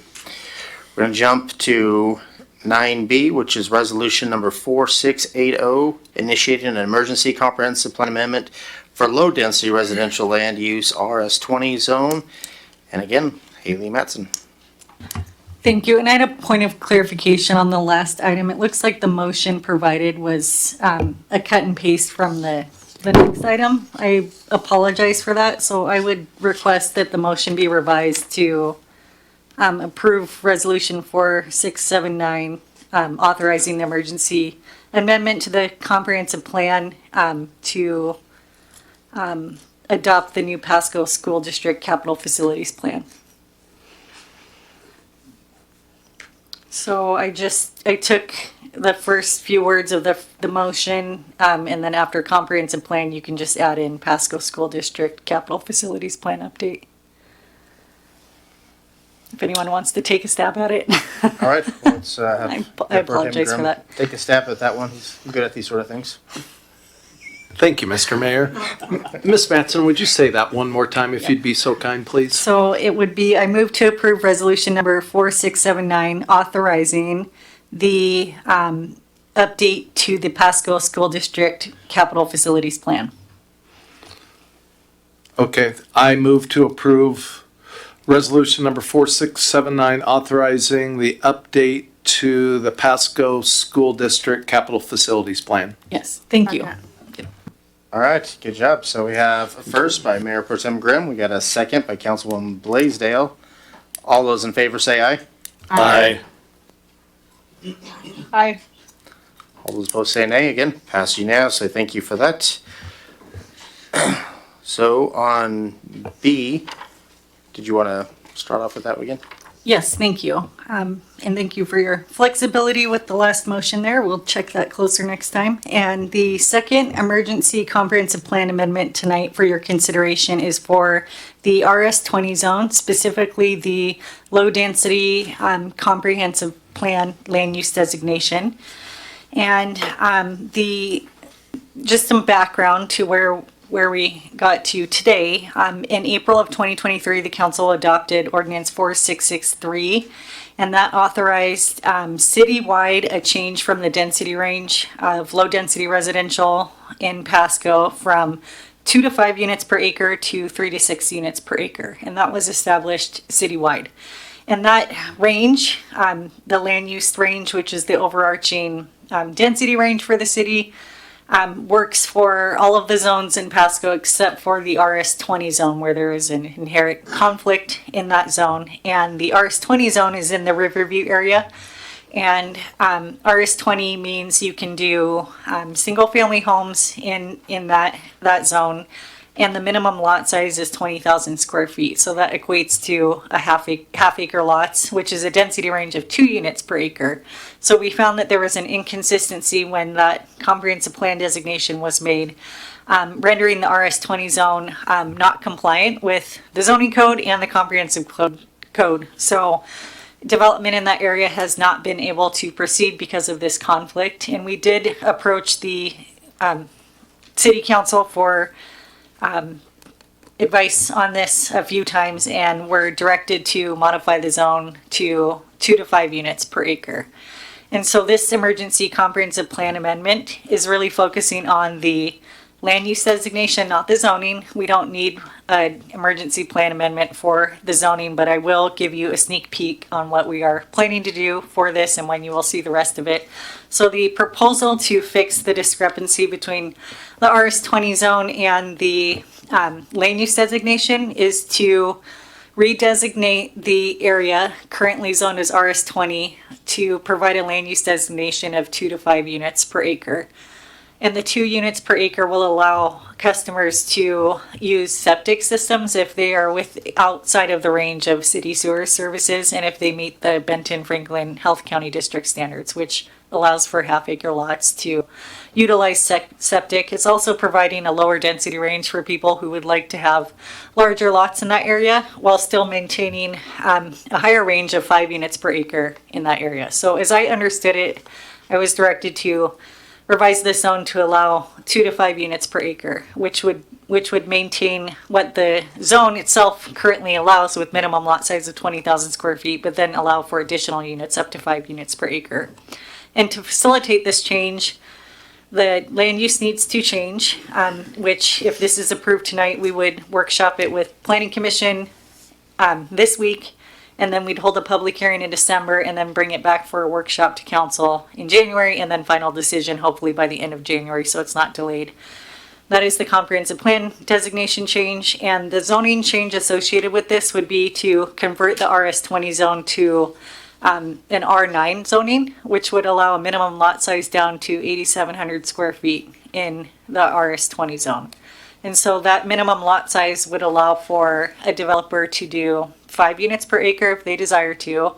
Granted, it is a little tricky to get that density if you are far away from sewer services, so it may not be, it may not pencil out or be feasible in the near future for that density, but there are lots that are designated RS20 that are close to services where it could work for those applicants, but it allows a range of 2 to 5 in that area. So those are the changes that are coming forward to Planning Commission and then to City Council. The purpose tonight of this resolution is to establish that emergency exists so that we can move forward with this, and I believe this change constitutes an emergency amendment just because the zone is in conflict with the comprehensive plan designation, so there is no development allowed in the zone, which is not a good thing, and we'd like to fix this as soon as possible. So happy to answer any questions that you may have on this.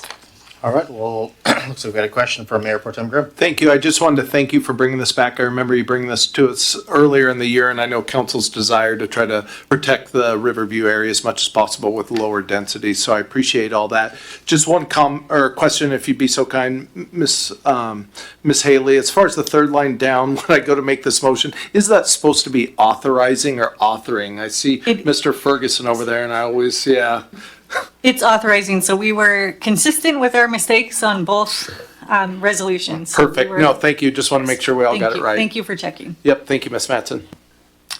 Yeah, again, I would make a comment that, Ms. Mattson, that I appreciate this as well. Again, it's always hard when you have districts, so then again, mine was moved, but I did have the review area, and again, you want to keep that beautiful part of Pasco more like what it is, what we see. So again, I'm for this motion as well and hope that it moves forward exponentially. So with that, I'm not seeing any other questions.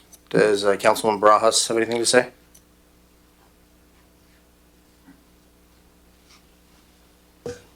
No additional comments on my end. All right. Well, with that, can I get a motion, Mr. Grimm? Of course, Mr. Mayor, I move to approve resolution number 4680, authorizing the initiating an emergency amendment to the city's 2022 comprehensive plan, amending the future land use map descriptions and Pasco Municipal Code 25.215.015 comprehensive plan land use density table related to the 2022 comprehensive plan. Second. All right, so we got a motion by Mayor Pro Tem Grimm. We got a second by Councilman Perales.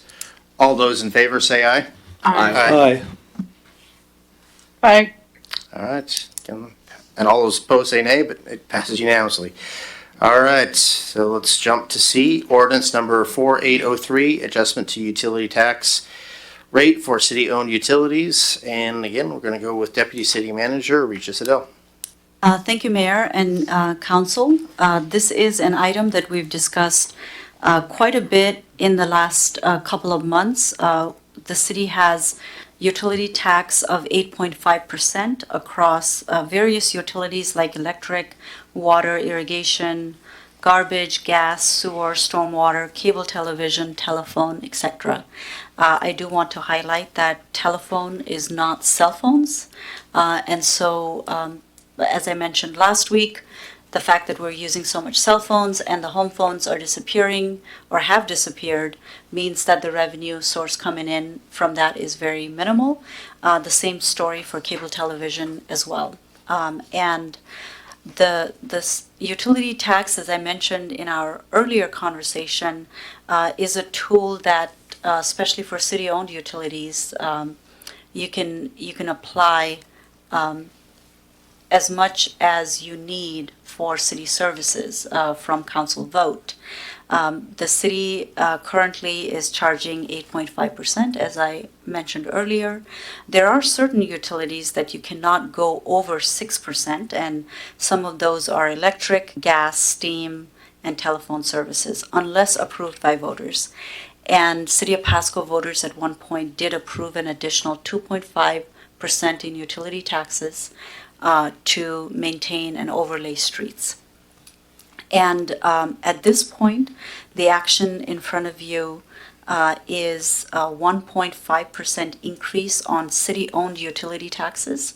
This results in about, for water and sewer, about a 0.25% impact to their rates overall, and it brings in about $900,000 annually in general fund revenue for any general taxes purposes like public safety, parks, planning, long-term planning, things like that. And so with that, I'm open to any more questions that you might have. All right. Any of the council have questions on this issue? Start off with Councilman Browse. I don't have any questions. I'll just go ahead and say I'm going to go ahead and support this small increase. In the general scheme of things, we need to start tightening that or closing up that delta for our deficit. And this being kind of a minor tax increase, it will assist that with many of the other things that we have or that we're considering. So I'm going to go ahead and put my support behind this tonight. All right. Thank you for the comment. Let's go with Mayor Pro Tem Grimm. Thank you, Mr. Mayor. I concur with Council Member Perales. I, begrudgingly am going to support this just because my default position is always going to be, cuts and streamlining. But I know there's not a lot of room to give there. And our first public comment tonight, I think, made that point exactly, where there was, a call out for more police on the streets. And I would love that. I mean, I was the one trying to vie for a dedicated traffic unit off of the 911 call system, but at the same time said, hey, we don't want to pay any more taxes. And I think to a degree we can all relate to that. But Mr. Stewart, to put you on the spot, how many police positions do we have that are unfilled at this time?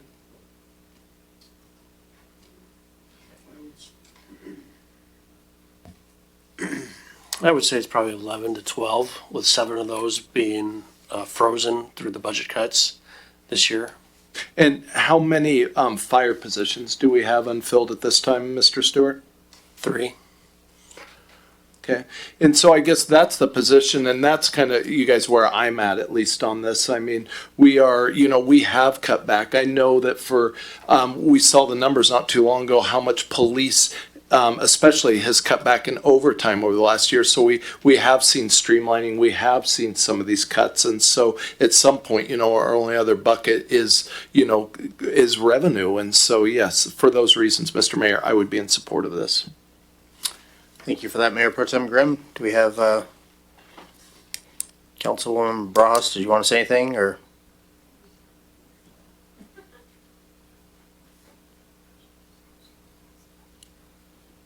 Additional. All right, looks like no additional comments. Yeah, again, normally I also don't like taxes. The points that Mayor Pro Tem Grimm brought up, I agree with them wholeheartedly. If we were at a budget where everything was equal and we weren't in a deficit as far as our budget, I would be no on that, but I will say a yes, just because I do want to see everything pan out and at least become zero if we can. So with that, can I get a motion, Mr. Grimm? You bet.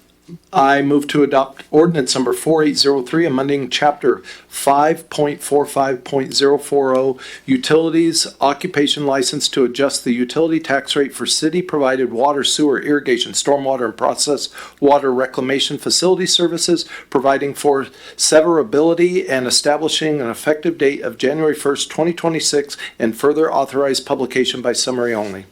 Second. Okay, so we have a motion by Mayor Pro Tem Grimm. We have a second by Councilwoman Blaisdell.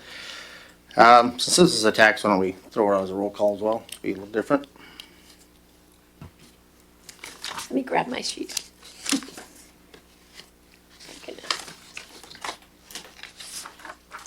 All right. Councilmember Perales, Yes. Barajas, Yes. Blaisdell, Yes. Otto, Yes. Mayor Pro Tem Grimm, Yes. and Mayor Milne. Yes. Thank you. It passes unanimously. All right. Thank you for that. Let's move on to item D, ordinance number 4804, adjustment to utility rate and connection fee, water and sewer. And again, we got Deputy City Manager Richa Siddell. Thank you, Mr. Mayor and Council. I will be doing this presentation in collaboration with Public Works Director Sarah. First, I would like to address a question that you had last week. I do apologize for the very small font that is on the screen, but I will do my best to kind of walk through it. One of the questions that Council had last week, and this is also included in your packet under the City Manager update as well. The question last week was, what is the development cost in Pasco? It is hard to do apples to apples comparison overall. One could argue with different types of projects, different complexities, that things will be very different. But this is kind of our best effort, and I want to make sure that you understand that there might be areas that could vary, hopefully not very significantly. So for Pasco, if we included our development review fees, permit fees, plan review, park impact fee, traffic impact fee, school impact fee, and the proposed maximum connection fees for both water and sewer, you get to a total of about $17,000. So this is with the proposed connection fee for a single-family dwelling. For that same home, for Kennewick, you get to about $12,000. For Richland, you get to about $19,000, and for West Richland, you get to about $24,000. And so that is with the proposed increases. Currently, as a reminder, our water connection fee in average is about $1,000. And we're proposing maximum $6,148. And so overall, it is absolutely accurate that City of Pasco has been the cheapest to develop overall. And I hear the development community's concern that with some of our codes and processes that things might not have been the most efficient. And so implementation of things like transportation impact fees, so people are not having to do traffic studies and go through months of deliberation on proportionate share and the traffic impact and all of that is going to streamline a lot of that.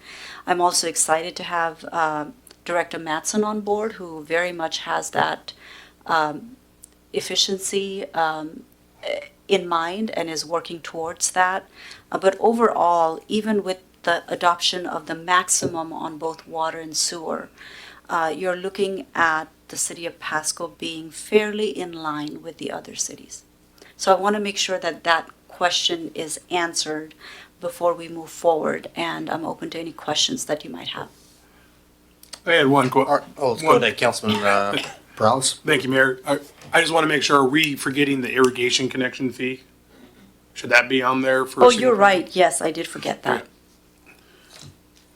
So I think on my notes is 1,468. I do want to add that while the city charges the connection fee, there's other irrigation districts that do charge that connection fee as well. We just don't know what that looks like. So if you're, and those are the nuances of who's charging what. Well, But we can definitely add it. well, so we don't know what what irrigation district is in the North TIF district, I guess? I mean, just for sake. If I may answer on that, the other cities do not offer an irrigation utility. And so you would be comparing in portions of Pasco, there is an irrigation utility that is provided by the city. In other areas, the FCID. In other locations, there is no irrigation, period. where potable is being used in lieu of an irrigation utility being available. And when you compare to Kennewick, for example, Kennewick Irrigation District has a fee that is assessed to those that connect, but that is not covered within City of Kennewick's revenue. So it wasn't an apples to apples comparison either. Thank you. All right, thank you for the comment. Do we have any other council comments or questions? Councilwoman Ross, did you have anything to say on this as well? Nope, no additional comments. All right. So, do you want to, Mr. Mayor Pro Tem Grimm, do you want to? Mayor, I still have quite a bit to go. Oh, darn, I was hoping we could actually get out of this. I can go faster. It seems like this meeting's going on and on forever, so, okay, let's keep on going. I do apologize. I did recommend to some people that they bring snacks today, so. Yes. The next slide here is something that financially is really important to remember. We are a fast-growing city, and that has its impacts, which is that we're building almost all of our infrastructure in a very compressed frame. And that means that you're issuing a lot of debt, you're taking out a lot of loans to be able to build that, which has rate pressures, which we're going to talk about here. But you also have, and right now, in fact, tomorrow, our team is going to be presenting to a rating agency, which is going to look at how good our credit score is. And so they're looking at various factors. This data is pulled directly from what they're looking at. So what they're thinking is, how much is left from, what your expenses are to actually pay us? And they look at certain debt coverage ratio. They always care about their ability to get the money if we're struggling. And so that's the second line there, which is you'll see 3.38, 4, 4.23, kind of declining a little bit. 3 is a good debt coverage ratio. That is only for bonds. But because our team has been so successful at getting the low interest loans, which are kind of the secondary loans. So if we were struggling, the bondholders are the ones that get paid first. And then the state that is giving us the DOH loans, the low interest loans, is the one that would get paid second. But the bondholders also look at that second loans as well, like how much money are you taking out overall. And you'll see that is declining quite significantly to a point where this year we're at 1.23%. And part of that is good news, as in you're not taking all of that out in bonds, which are much more expensive. First to issue, and then second, their interest rates are higher. So you're getting a lot of low interest loans, which means the pressure on rate is less. But it is very important to remember that we do have bondholders and people who we owe debt to that are looking at what our financial situation is. And so with that in mind, what you're going to see next is recommendations where the fees do not account for anticipation of low interest loans, because we don't want to get into a situation where we anticipate it doesn't happen, and then it reduces that ratio down further to a point where a rating agency comes back and reduces our credit score. And that will increase the cost of issuing debt in future, then increasing rates for people, so it can have pretty bad impacts down the line. And so our proposal is that when we get these low interest loans at a certain point every year, maybe we come back to council and kind of evaluate what's happening with water and sewer services and reduce the rate down as we're getting those interests or low interest loans, but not do it now anticipating it because our margins are thin. Similarly, connection fees are effective in full in 2026, and that is our recommendation, because I think that overall the utility is, if you go in and build Butterfield, the utilities would have a harder time surviving with those margins. We can definitely do a phased in if council chooses to do so. That's not an option that is in front of you, but we want to be transparent and clear on what the rationale is. With that, does council have any question on this particular topic? All right, do any of the council have questions on what's being presented at the moment? I do have more. Go ahead. So our water scenario, some of the biggest impact for our water fund or water service is your Butterfield treatment facility. And so you're really looking at a significant increase, as was mentioned earlier, of 20.75% with a full connection fee. So 20.75% in 2026, 2027, and 2028, and then you're looking at 2029. It's a significant amount.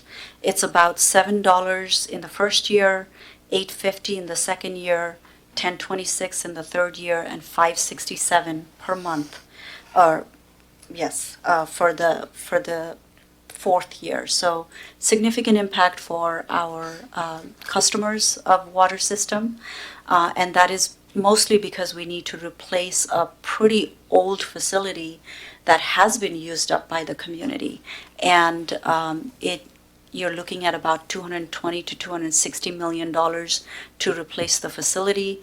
The cheapest way to do it, if you call $220 million cheap, is to just do it all at once so that you're not spending a lot of money trying to building other things to reduce the risk, because this is our main water treatment facility plant, so it cannot fail. And that is the recommendation of council. This is our rate comparison. You'll see some other scenarios that we had presented in the past, but we're going to be fairly in line in the middle of the pack there with the rest of the agencies that we've included. With sewer, you're looking at an increase of 8% per year for the next 4 years. And that basically takes the rate from $38 to $52 at the end of the fourth year, equating to about $3 per month in 2026, $3.31 in 2027, $3.57 in 28, and $3.86 in 2029. Again, we're in fact in sewer a little bit at the lower end, even with the proposed increases. Connection charges are one-time charges, as we've discussed, and happy to kind of go through some of these things. Essentially, it is for a new person to come in and connect to something that others have paid for in the past. And so you will see some of the breakdown of cost of current assets. We take out any of the contributions that have been made, any grants. We add interest, which cannot exceed more than 10 years and exceed the value of the original asset. And then any of the debt principal outstanding, because those people are going to keep paying the debt principal, so that would be not fair. And so overall, you're looking at about $142 million in both water and sewer. That is something that the new users should be paying into.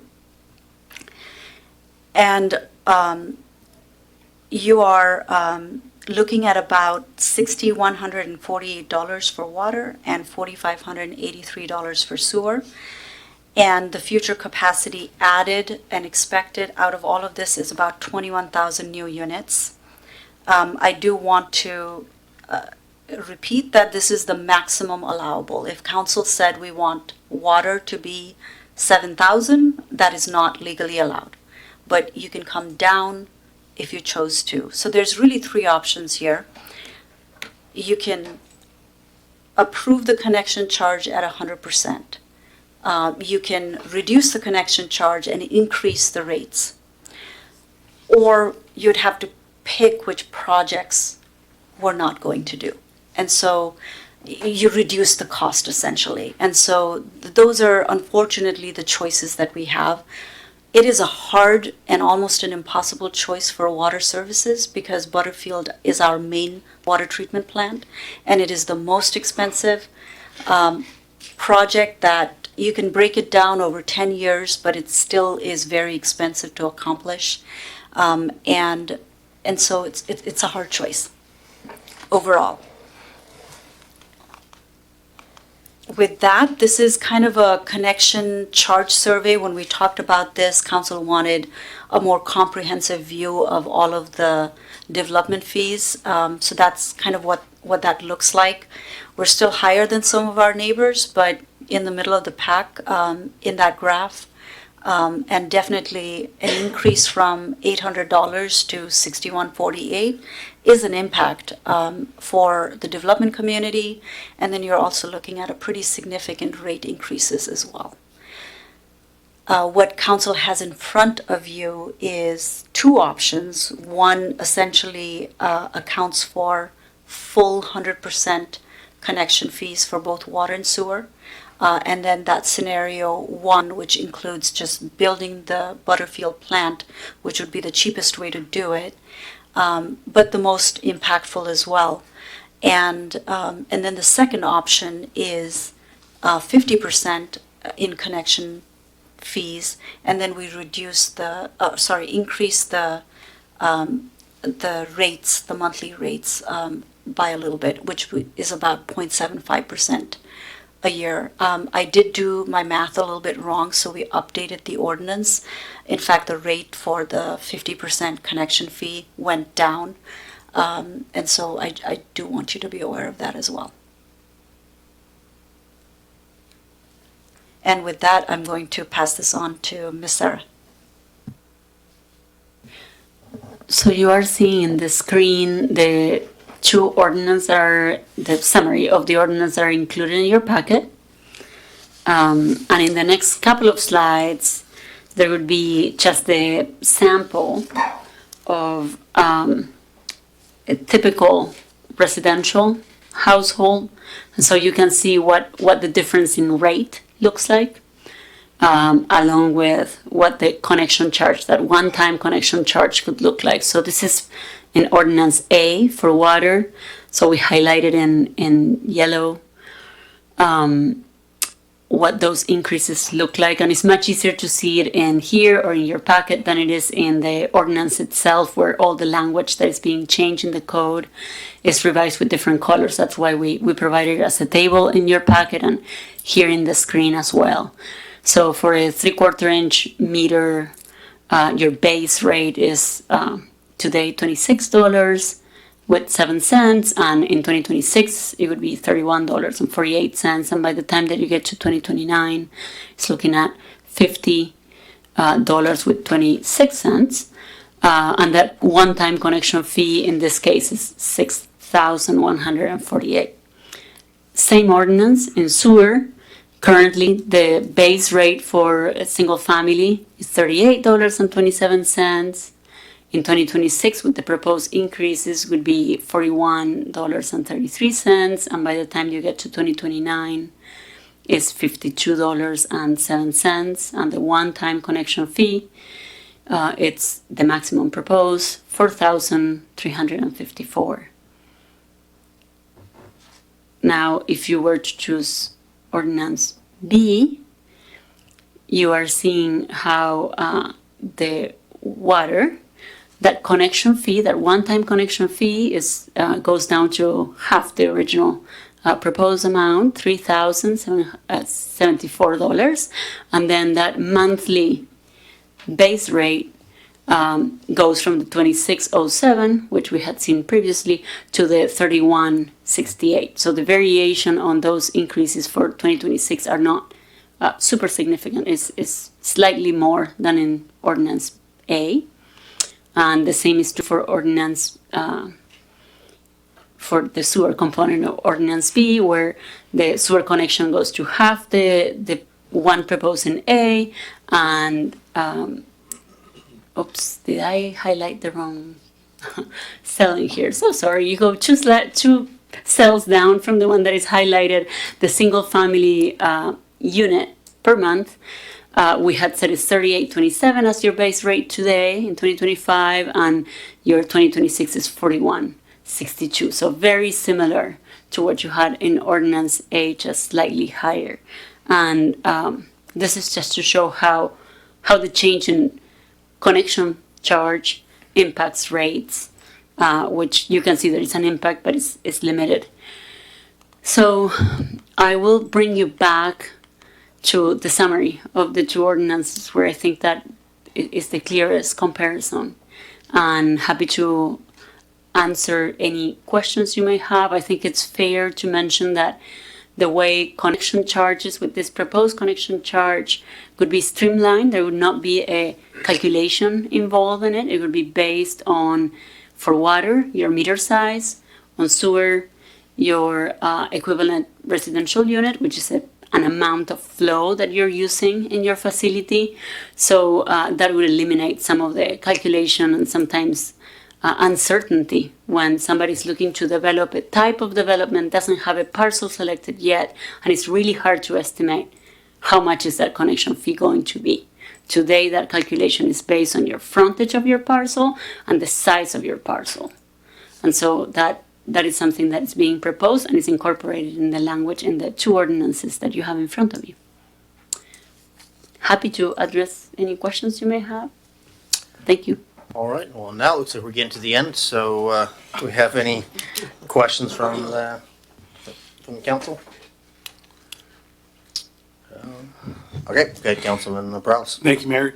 I don't have any questions. I really just want to give direction to the city manager to let the staff know that I think I want to ask for continuance so we can get a lot of those questions answered from various stakeholders. I think the HPA and Tri-City Association of Realtors speak for a good swath of the development and building community. And so they have questions. And so I think a good community feedback session would be great to have with them, where they can ask questions, they can look at the data. I think the development community should have that data, the rate models and all that stuff, so that they can vet it themselves and ask questions.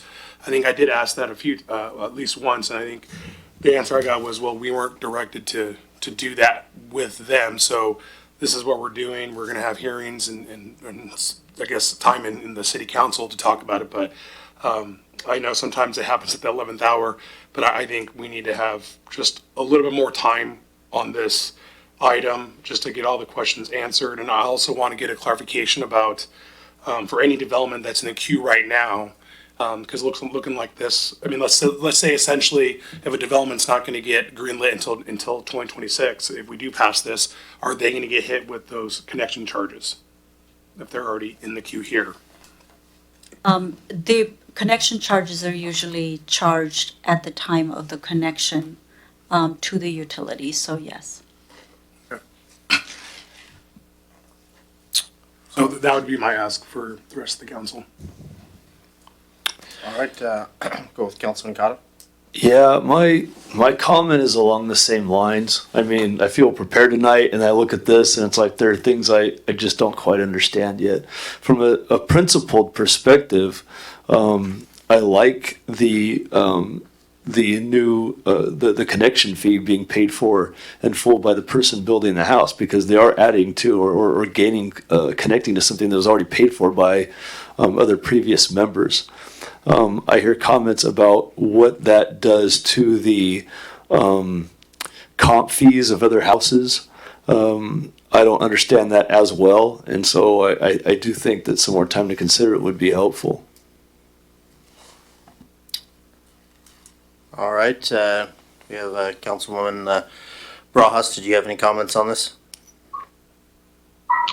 I do have a question. I know this is mostly in regards to the connection fees and all of that, but at the end of the day, there's still extra costs that are going to be spread out to the customers, to residents. Are there any programs, any discount programs, any senior, I don't know, any type of program that city is offering to help mitigate the added costs for garbage, sewer, all of this? We do not have, anything for a particular increase, but we do have a program for our low-income seniors for discounted water sewer rates. So this would still apply at a higher rate as well. Right.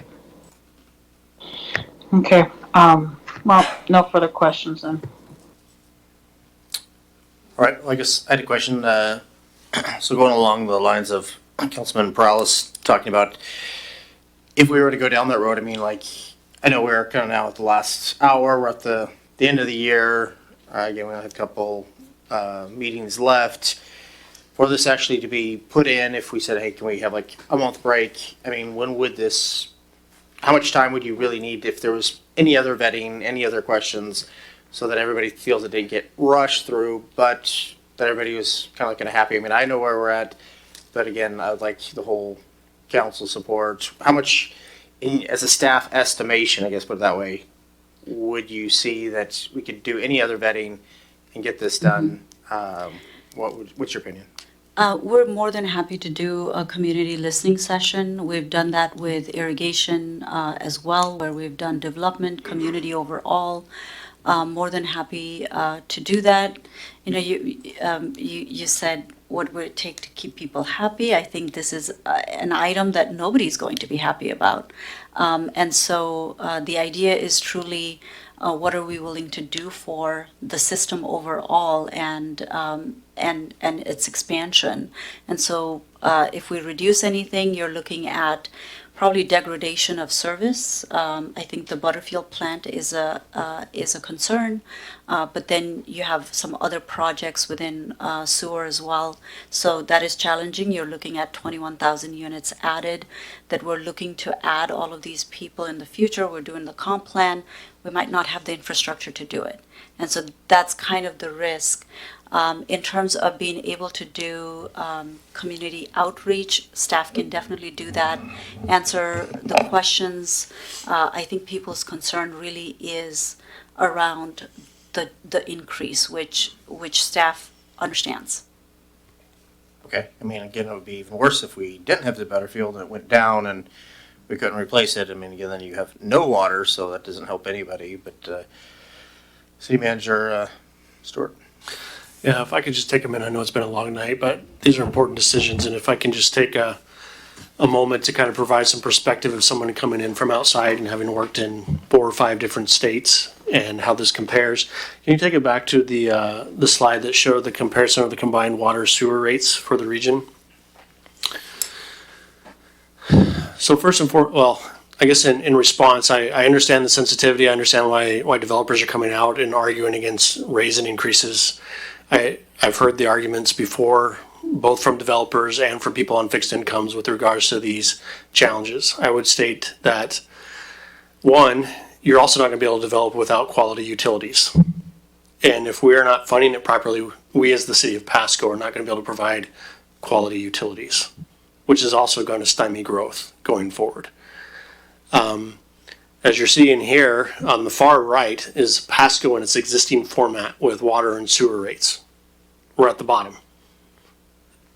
I don't know that we can continue to afford to do that with the investments of infrastructure that you're going to need to be able to make to provide quality water and sewer. If anything, I think this has shown that Pasco has done its due diligence over the years to keep that rate as low as they possibly can for as long as we possibly can. And I think that time has now expired. And even with what we're proposing, only takes us to the middle of the pack. We're not jumping to the top. I would also understand that the housing issue is not just, the cost of housing is not just a Pasco issue. It is not just a Tri-Cities issue. It is not just a state of Washington issue. It is a nationwide issue. I had these conversations in Missouri, Iowa, North Dakota, and I'm hearing the same thing here. This is not unique to the city of Pasco. There is a cost to us providing these utilities. And I would actually add another option here that Ms. Signal didn't provide, as a fourth option, and that is the city can get out of the business of providing utilities. And when we looked at doing this in Missouri, the private company that came in to offer to buy our utilities and our treatment plants and all those other kinds of things said as soon as they took control of it, they would increase the rates threefold immediately. So this is a benefit that the taxpayers and the citizens of Pasco benefit from the city doing that. And when it goes to the private sector, you no longer have a city council to come talk to and express your concerns about the increase in rates.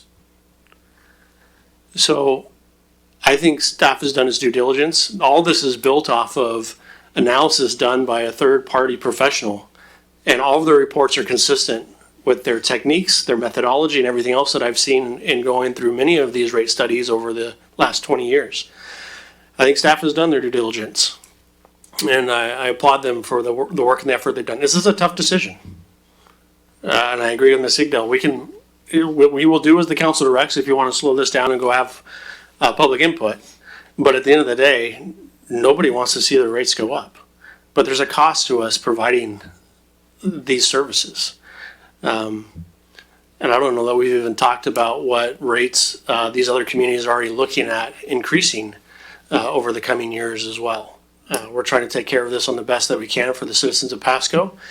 Again, I think this slide illustrates very clearly how well of a job staff and councils have done in previous years. But we're dealing with a time with inflationary pressures that are significant. And in addition, a significant investment into replacing a major piece of infrastructure and being a water treatment plant. And it comes with a big price tag. And these are investments that we have to make. Otherwise, the alternative is going to be we're going to have to slow down growth because we can't afford it. We can't provide the service. We can't provide the water. You could probably get away from sewer potentially by allowing more septic tanks. But that's not a preferred, particularly by usually the EPA or your state equivalent department.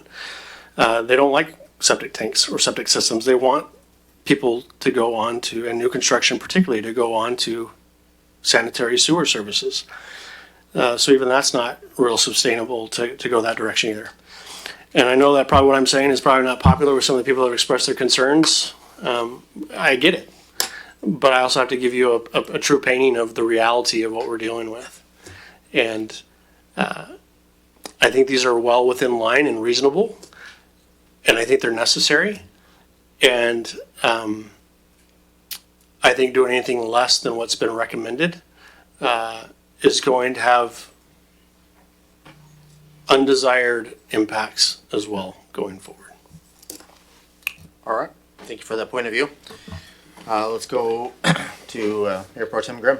Thank you, Mr. Mayor. I guess, just want to add to that. I just think about some of our needs. Obviously, Butterfield's got to be improved and all of, the sewer and some of these ongoing improvements. And I have no problem at all myself with, slowing down and, having more discussions, more feedback session, if that's what it takes. But I think at the end of the day, we still need to do this stuff anyways. And so I think some of those conversations just, where's some of the burden of some of the cost is going to go, because I think it's not an issue that this work needs done, these utilities need provided, and it's just kind of how that's going to get divvied out is, to me, really what it comes down to. So are you wanting more hearing, or again, what's your main point? My main point is we have to build this no matter what, and it just where are we going to share the costs, and that's the only thing I see where the conversation would go.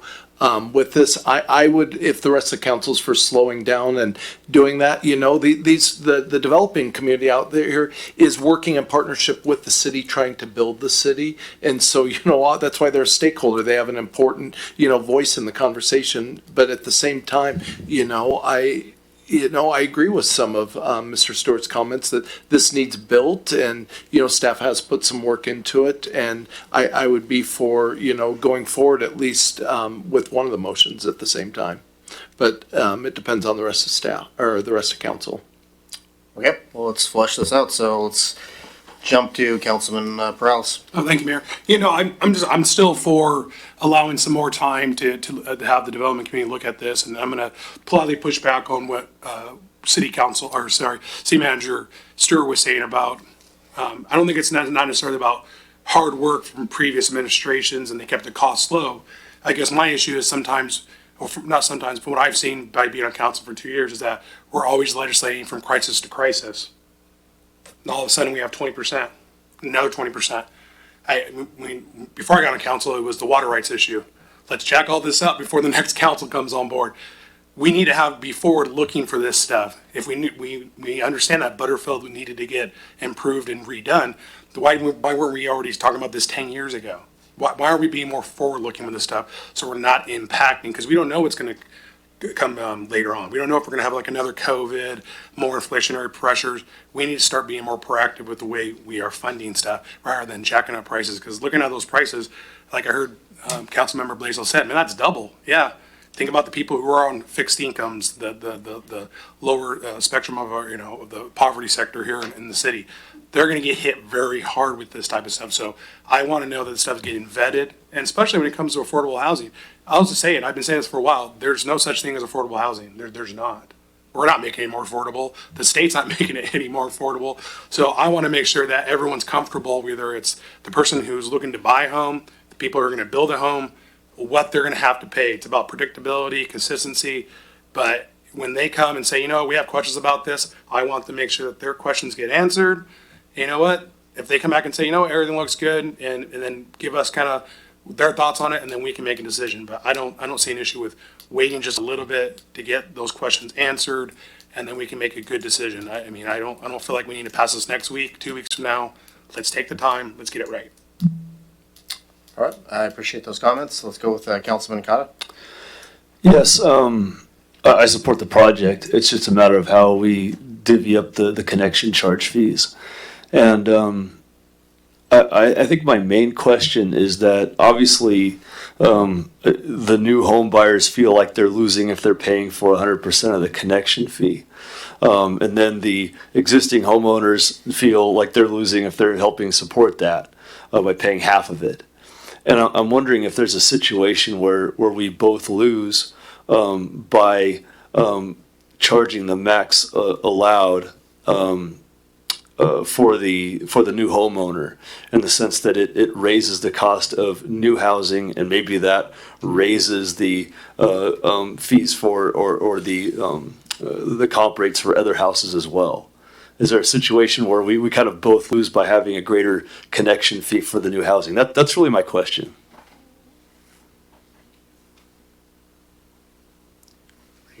I don't have an answer. Okay. I assume you're asking it towards staff. Sure, yes. I guess I'll try to take a stab at that a little bit. First and foremost, and I'm sure the realtors in the room can speak to this too. There's a lot of factors that go into what the value of your home is. This is one piece, particularly if you're doing new construction, right, is a connection fee. Ultimately, what the council is going to have to balance on behalf of the community is how much of this do you have these costs spread amongst all taxpayers versus how much does new growth pay for growth? There is a benefit to growth. We wouldn't want to grow if there wasn't a benefit to it. The question, I think what you're really asking is how do you get that balance? And that's difficult to do.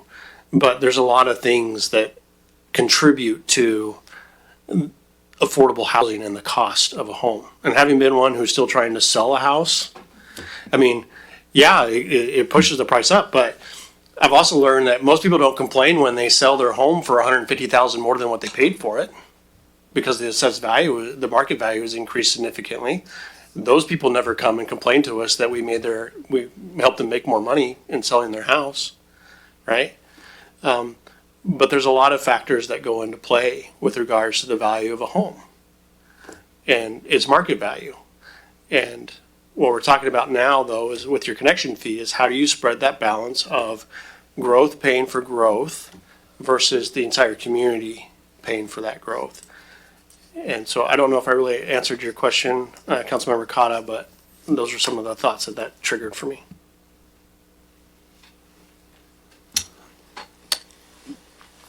Thank you. Yeah, I think based on that, I could vote tonight. And I would be in favor of the connection fee going towards the homeowners. All right, Councilwoman Brajas, did you want to chime in on this before we get to a motion? No additional comments. Okay. Well, with that, Councilman Morales is could have a motion, or we could vote on it right now. So what do you want to do? Since you're doing the motions, Mayor Pro Tem Grimm, I guess. Mr. Mayor, excuse me, if I could just draw a little distinction. So, and I want to make sure I give Mr. Prowse a chance to clarify in case, but there's a couple different ways that his suggestion could be handled. One would be a motion to table the matter. That would require a majority vote of the council, and then it would require also a majority of vote of council to bring it back at a particular time. Or the other alternative is a motion to postpone to a time certain.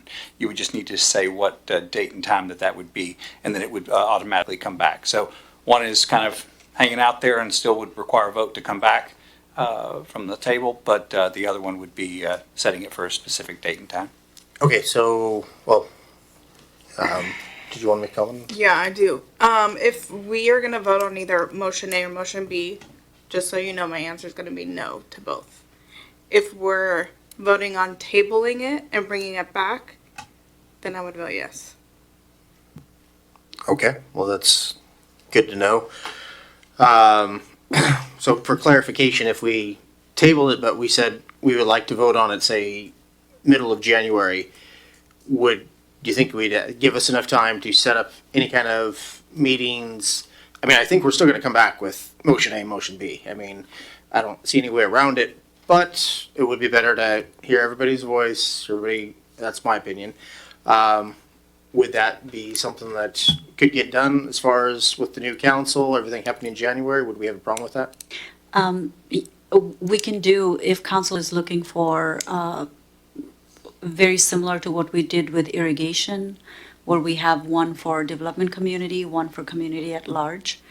We can definitely set up those outreach meetings and get back to you if that's council's direction. Where I do hesitate is getting to a certainty where everyone is happy with it. We can definitely do the outreach. We can definitely explain the process as we've done in this council chamber. And so we're definitely going to be able to do the outreach. The outcome of that is something that I cannot give you a certainty on. Understand. I mean, so with that, I guess, did Councilman Prowse, did you? Okay, well, Councilwoman Blaisdell. I think that it's really important that we at least hear out TCAR and HBA because they are partners. And if they feel like they haven't been heard and understand, then we need to give them that time to meet with staff and understand before we move forward. Okay. So, Councilman Prowse, did you want to make a motion? Yeah, I'll go ahead and make a motion to table this item until we have a community feedback session, and then we can figure out when we're going to bring it back. Thank you. Second. Okay, so we have a motion on the floor by Councilman Prowse, and we have a second by Councilwoman Blaisdell. Mr. Mayor, I just would want to comment. I say we pick a date now. We're going to bring it back just to set that firm would be just my only addition. Okay, well, let's do this vote, and then we'll bring back on the date. Correct? No, If it passes. No, so there's two options. One is to lay on the table, which is the motion that's currently on the floor. And if that passes by a majority vote, then it takes a majority vote to bring the item from what they call take from the table at any time out in the future, in an indefinite time. Or you could make a motion to postpone to a date certain. So the way it's currently on the floor, it's indefinite. Okay. It could fail, and then somebody could make a motion to postpone, or Mr. Prowse, if he no longer wanted that motion, he could withdraw his own motion, but totally up to him. Do you want to adjust your motion, or do you want to have it go forward? After the community feedback session, I'll go ahead and make an amendment to my motion, and that after the community feedback session, we'll bring it back on the January 5th city council meeting.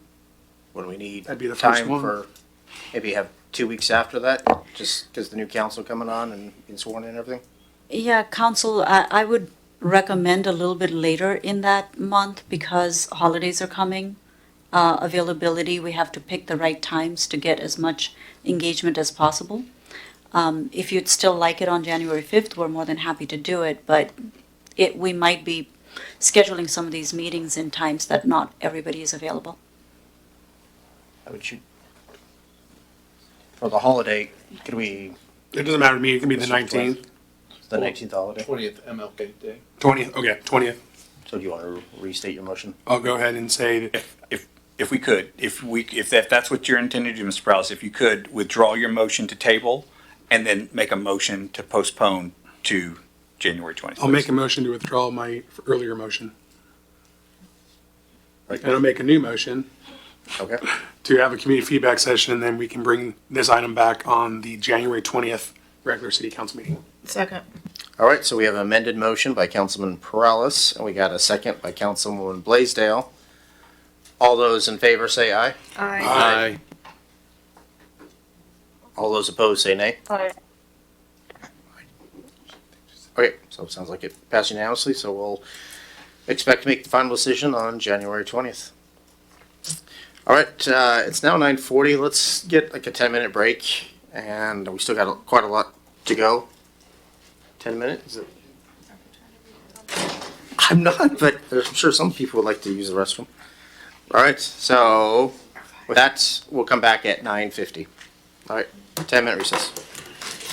You eating this stuff?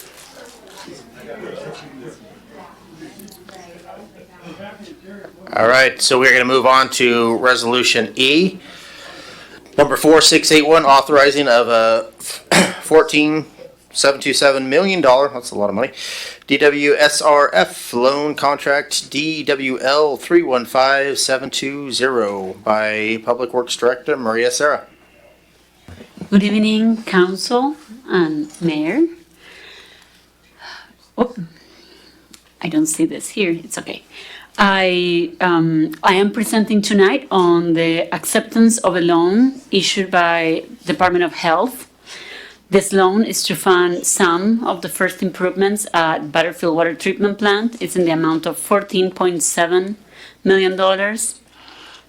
Its interest rate is 1.75%, and 35% of that award is actually forgivable, which effectively functions as a grant.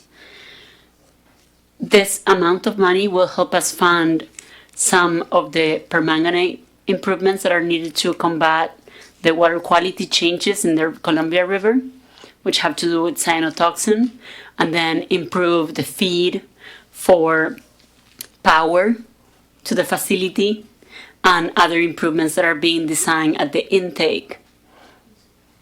This is just the first installment of improvements at that facility. And at this point, all improvements planned are compatible with either a replacement on the same site that it exists today, as well as a greenfield option. And we require your approval to be able to execute this agreement with Department of Health. Thank you. All right, do we have any questions from the council? All right, so with that, can I get a motion, Mr. Grimm? Yes, sir. I move to approve resolution number 4681, approving and authorizing the execution of a $14.727 million drinking water state revolving fund loan, contract number DWL 31572-0 with the Washington State Department of Health for the Butterfield Water Treatment Plant, raw water pump station, and electrical improvements project. Second. All right, so we have a motion by Mayor Pro Tem Grimm. We have a second by Councilwoman Blaisdell. All those in favor say aye. Aye.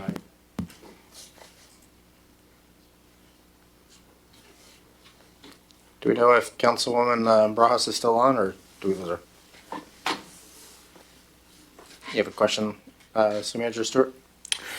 Yeah, a little late to the game, but given the previous action of the council to postpone the rate discussion, I'd recommend this be postponed as well, because paying this loan is based significantly off of those new rates. Okay. So if you don't approve new rates, we don't have the money to pay the loan.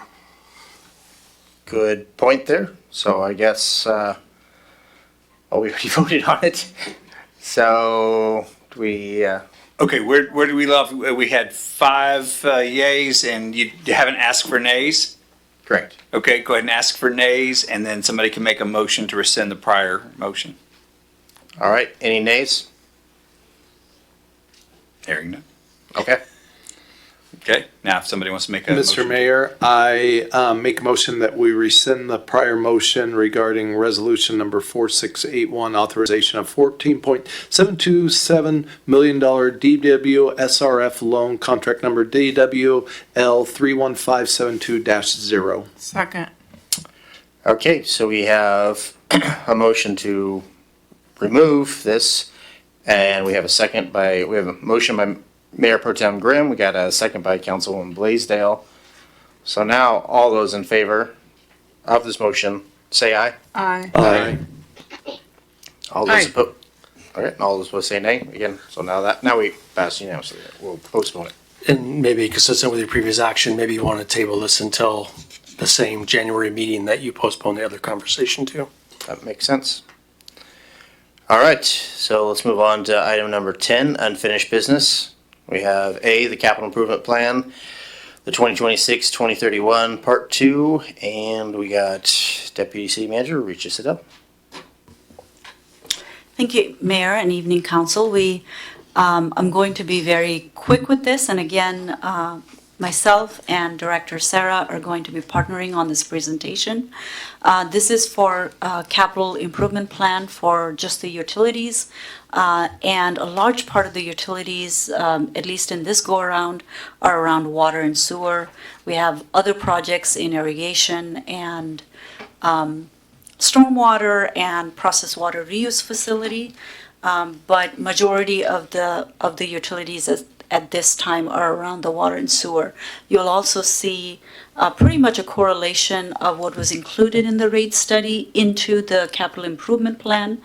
And one of the unique things about capital improvement plan is that it's essentially our need and a wish list. Wishes for local government are not nice to have. They're usually important to have, but can we afford it? So there's a lot of unsecured funding that you will see. There's a lot of funding that you'll see like current and future debt. So current debt means something that we've already issued. We have the money on hand, or we have a letter of obligation from a granting agency or loan agency, like a low-interest loan.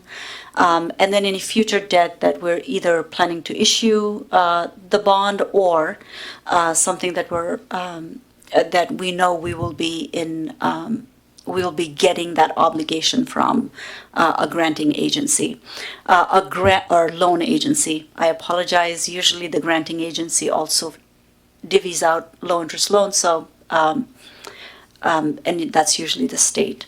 Grants are essentially free and clear money, so federal, state, local agencies, and they're usually included when they're fully secured.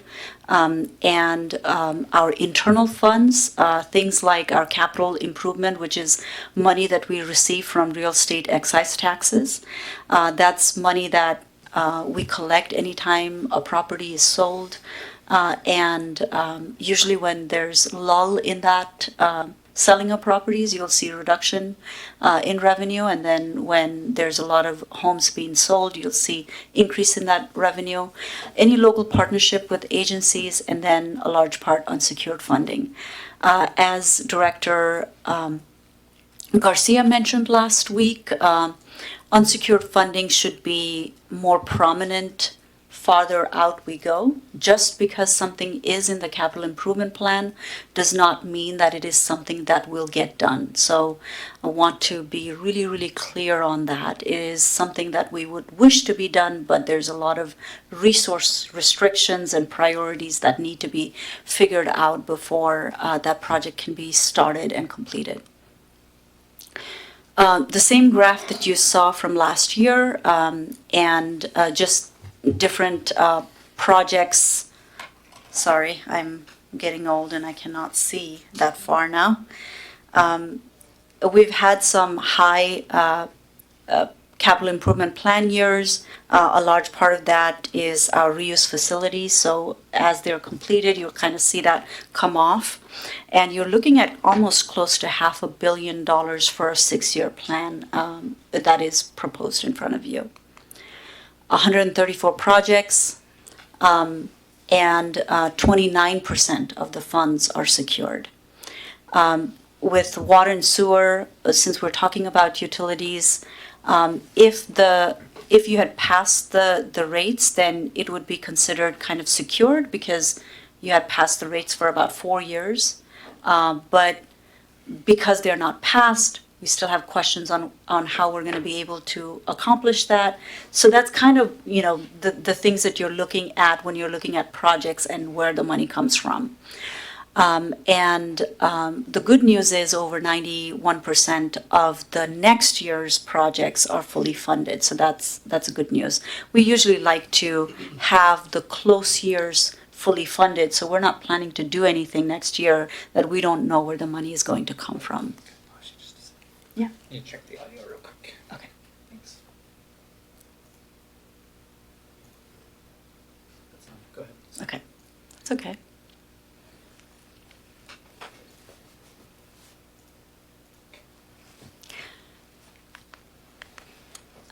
Our transportation, so your roads, your overpasses, are projects that have in this plan, about 34%. They're usually the leading needs in capital improvement plan. They're our largest infrastructure.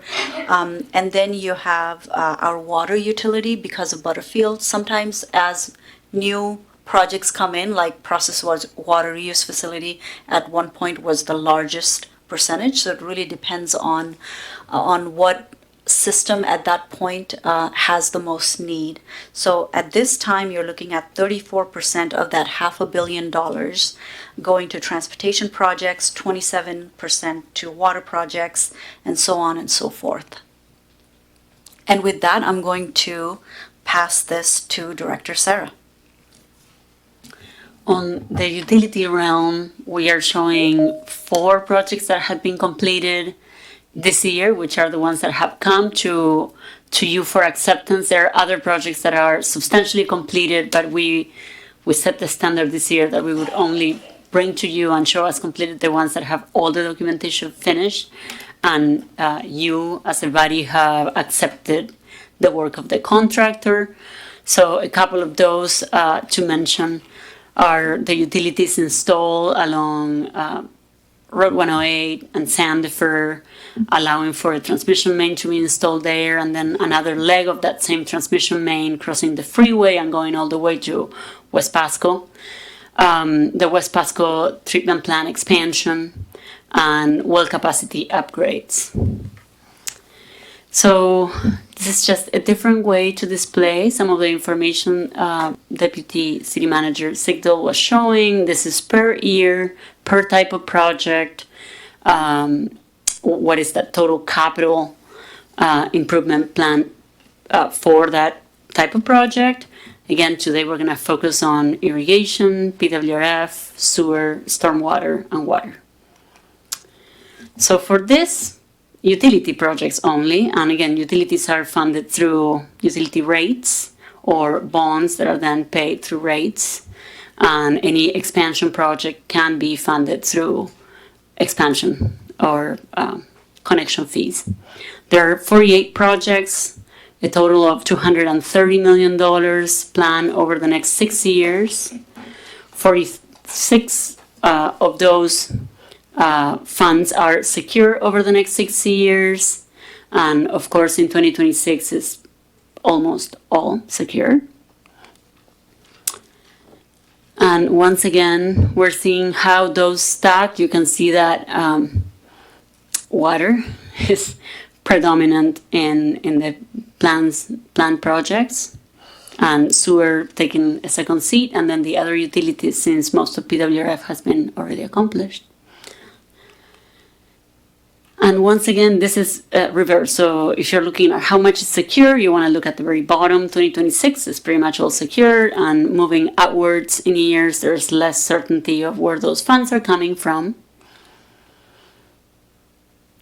And we thought we would highlight some of the projects that are forthcoming. We chose 3 from different utilities. So Butterfield Water Treatment Plant, we've talked about this project ad nauseum at this point.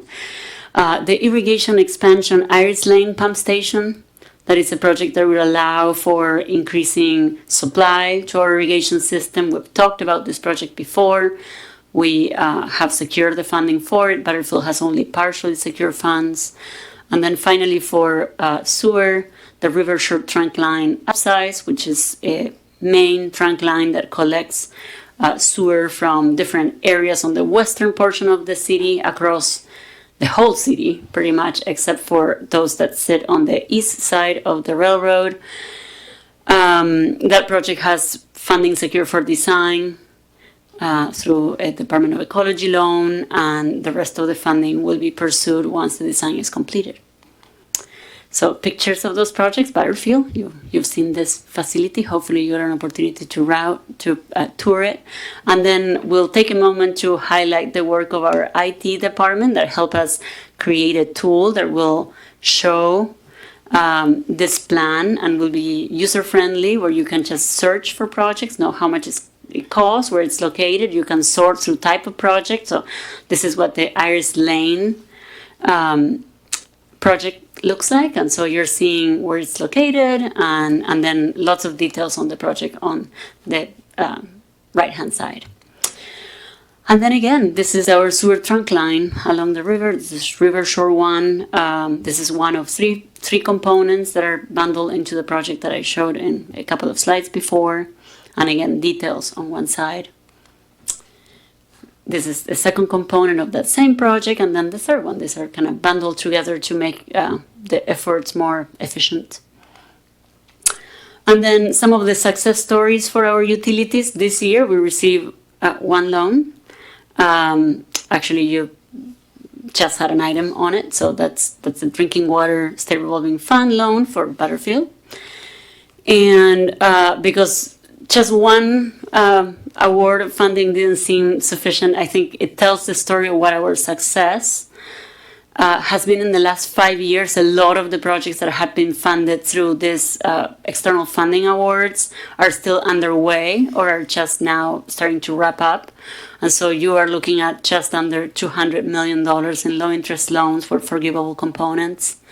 And we're talking loans that have anywhere between 1% interest to 2.25% interest, considerably lower than market value for borrowing dollars, and certainly cheaper than accumulating the dollars and then delaying the project until you have collected all the funds to do it. So this is to the great benefit of our community, and you can see that actually it's pretty widespread through the 3 bigger utilities. And with that, happy to answer any questions you may have. Thank you. All right. Does anybody on the dais have any questions for Maria Sarah? I'm not seeing any. Councilwoman Brajas, do you have anything to say, or do you have any questions? No additional comments. All right. Well, it looks like we're good.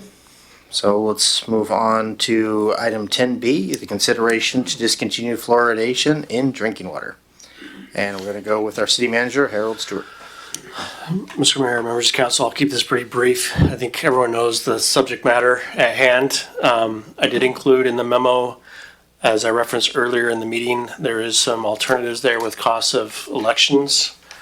And in particular, with the previous council direction to put the vehicle taxes on the ballot as well. Those may be consideration of what you want in timing, as we'll have a couple of issues here to be decided. But if you want the most cost-effective way to put it on the ballot, it would be November of next year. So the report, as was referenced under public comment today, was provided as part of the city manager's report previously. I'd be happy to stand for any questions, but staff is looking for direction from council on how you'd like to move forward with this issue. All right, well, since I own a business, I'll go first on this one. I've had a lot of people come into my store wanting to talk about this issue. So I had no idea that it was this controversial. That'd be pretty simplistic, black and white, but it's not. So again, I would like more to work on my store, sell tools, not to talk about fluoride. So anyway, I guess it's the drawback of being very findable, put it that way. So my motion would be, my idea is to let the constituents decide, have it in November of 2026, the least cost effective, but give everybody a chance to vote on it, give everybody a chance to have their say. Seems to be a very kind of hot topic. Seems that I get 50-50 coming into my store or sending me emails. I even got a whole bunch of emails today about it as well. So I say on this, since it's so back and forth, I say just put it on the ballot, let the city of Pasco decide. That's my 2 cents, but obviously we are a council and we'll go with what the majority wants. So if anybody else would like to chime in with their ideas or their thoughts, I'm willing to hear it. Let's go with Councilman Cotta. Of all the information I've received from a lot of people on both sides of this, you know, the main body of information that seemed to be the most relevant was this court hearing to me, this court ruling in California. That was interesting just because a lot of the research still being done that we don't have access to was entered into a court of law, so, you know, to be relevant on the issue. And so it says the court finds the fluoridation of water at 0.7 milligrams per liter, the level presently considered optimal in the United States, poses an unreasonable risk of reduced IQ in children. The court finds there is an unreasonable risk of such injury, a risk sufficient to require the EPA to engage with a regulatory response. And there are other, a number of other agencies. That was a quote. This is from the International Academy of Oral Medicine and Toxicology. In summary, given the elevated number of fluoride sources and the increased rates of fluoride intake in the American population, which have risen substantially since water fluoridation began in the 1940s, it is necessary to reduce and work toward eliminating avoidable sources of fluoride exposure, including water fluoridation, fluoride-containing dental materials, and other fluoridated products. You know, I've just got a lot of stuff here. You know, National Library of Medicine. You know, water intake is greater than previously believed when establishing previous fluoride thresholds in water.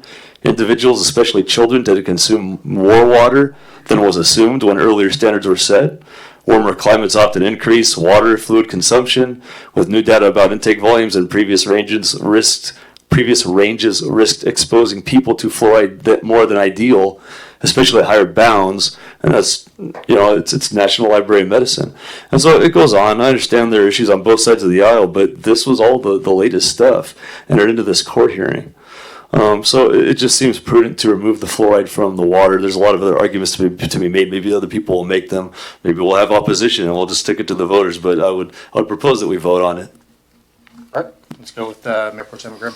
Thank you, Mr. Mayor. My comments are pretty similar to Councilman Cotta's.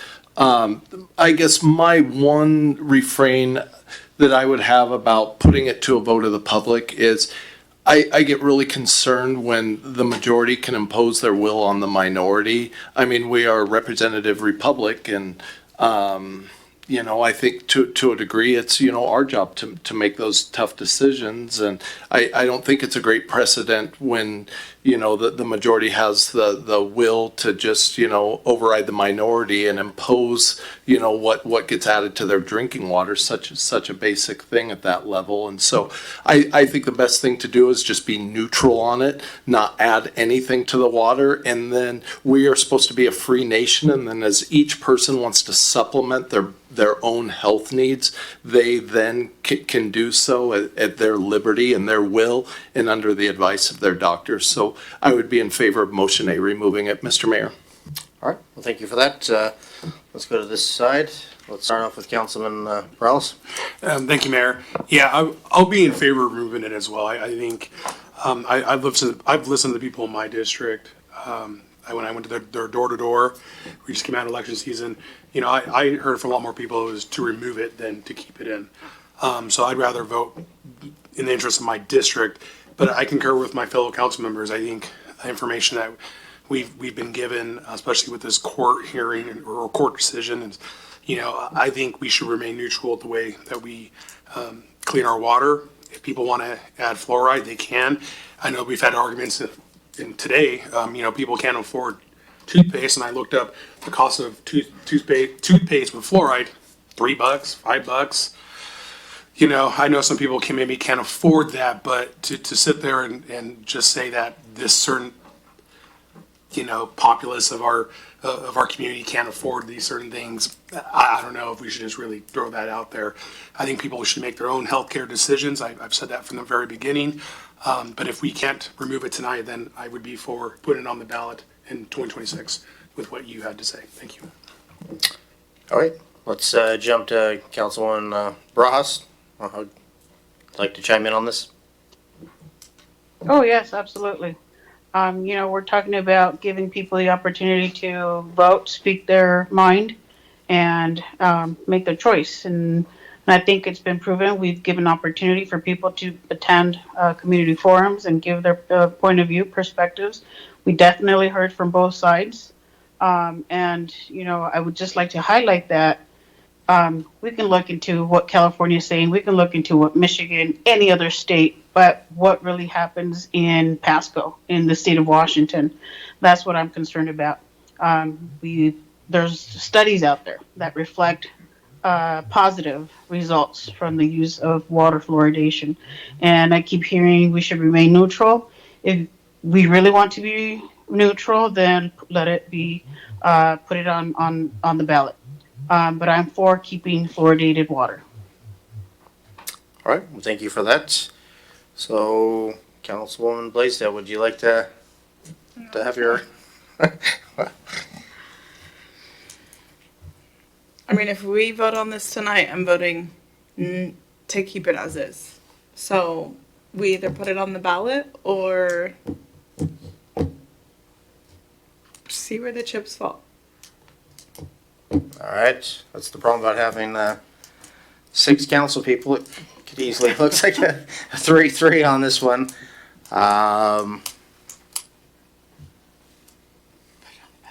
So,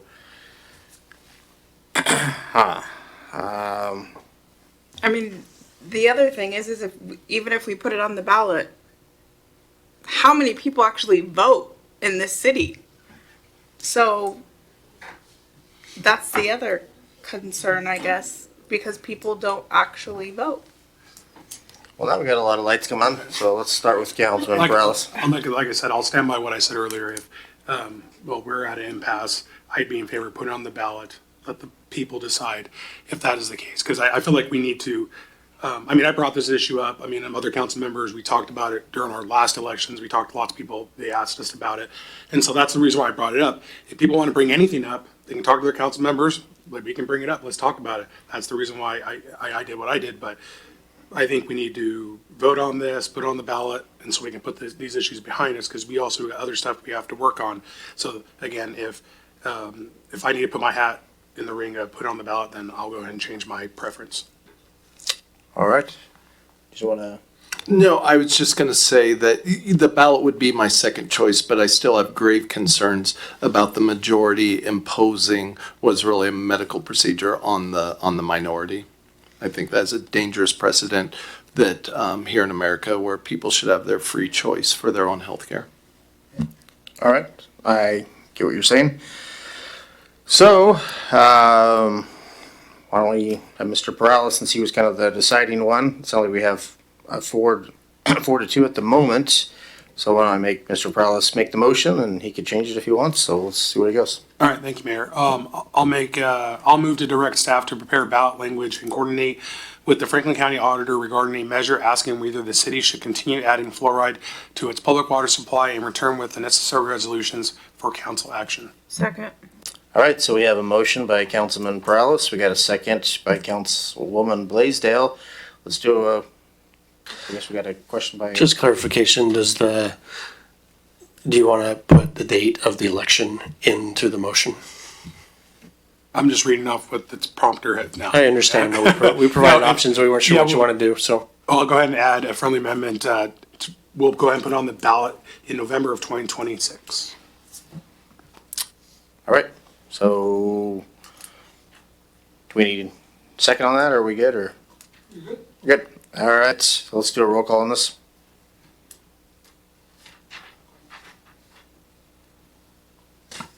All right, Councilmember Barajas.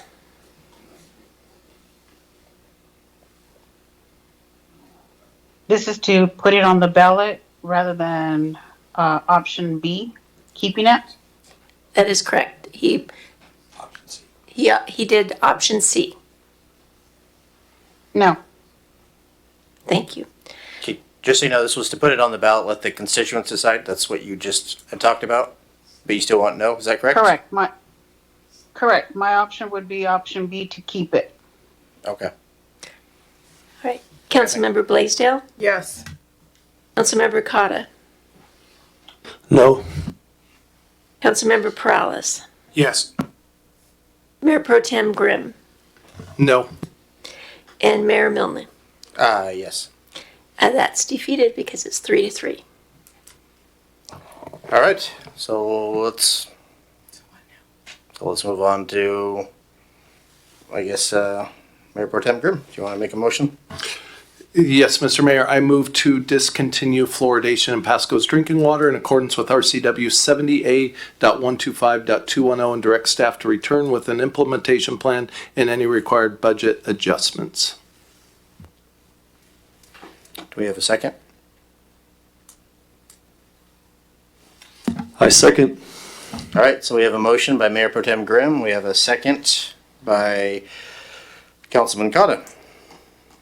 So let's on do another roll call. Councilmember Blaisdell, No. Councilmember Cotta, Yes. Councilmember Perales, Yes. Councilmember Barajas, No. Mayor Pro Tem Grimm, Yes. and Mayor Milne.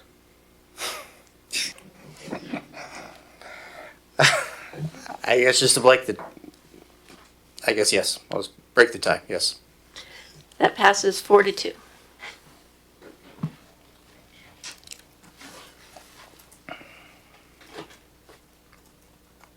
All right, so let's move on to, looks like 10C, right-of-way principles and best practices. We got Director Maria Serra. Good evening, Mayor and council members. This item refers to our right-of-ways. Several meetings ago, earlier this year, council requested staff look into the width of the right-of-way and evaluate a proposal to have our standards change and have a narrower right-of-way available for roadway construction and be surrounded with 2 easements on either side, mimicking what City of Kennewick has as part of their standard. So we did evaluate what is the purpose of right-of-way and what things in the code refer to the right-of-way and the use and what considerations should be done, what our standards look like, and compare it with the neighboring cities. So that is the analysis we're bringing back to you today. I'm doing most of the presentation, but we do have external legal counsel available online. If we feel like there's some additional comments that are needed, I will call upon him to provide that support, and that is Foster Garvey, Bob Sturbank. Can you hear me, Bob? Yes, I can. Thank you. Can you hear me? Yes, thank you. All right, so I'll begin the presentation and try to move quickly because it's late, but at least I want to give you the information we have collected and receive guidance from you on what steps we should take forward. So starting with PMC analysis, our subdivision chapter talks about the right-of-way width needed for building roadways and having our transportation system be complete. This chapter refers also to the Complete Streets Ordinance, which we have copied in this next slide, where we should consider for our roadways all users of it, and that includes vehicles, bicycles, and pedestrians. And of course, there is more text in the screen, but I'm just trying to move you along with this. So the purpose of the right-of-way really is to be the backbone of infrastructure for our cities. And it provides a physical and a legal space to allow for movement and to have utilities, for example. That right-of-way, and I'll read verbatim what is copied in the orange box at the bottom of your screen. A right-of-way dedication on a plat or subdivision may convey either fee simple title or an easement for public travel and utilities, depending on the dedication language of the plat and existence and extent of any restrictions on purpose of use. And I will pause here in case Bob wants to make a comment.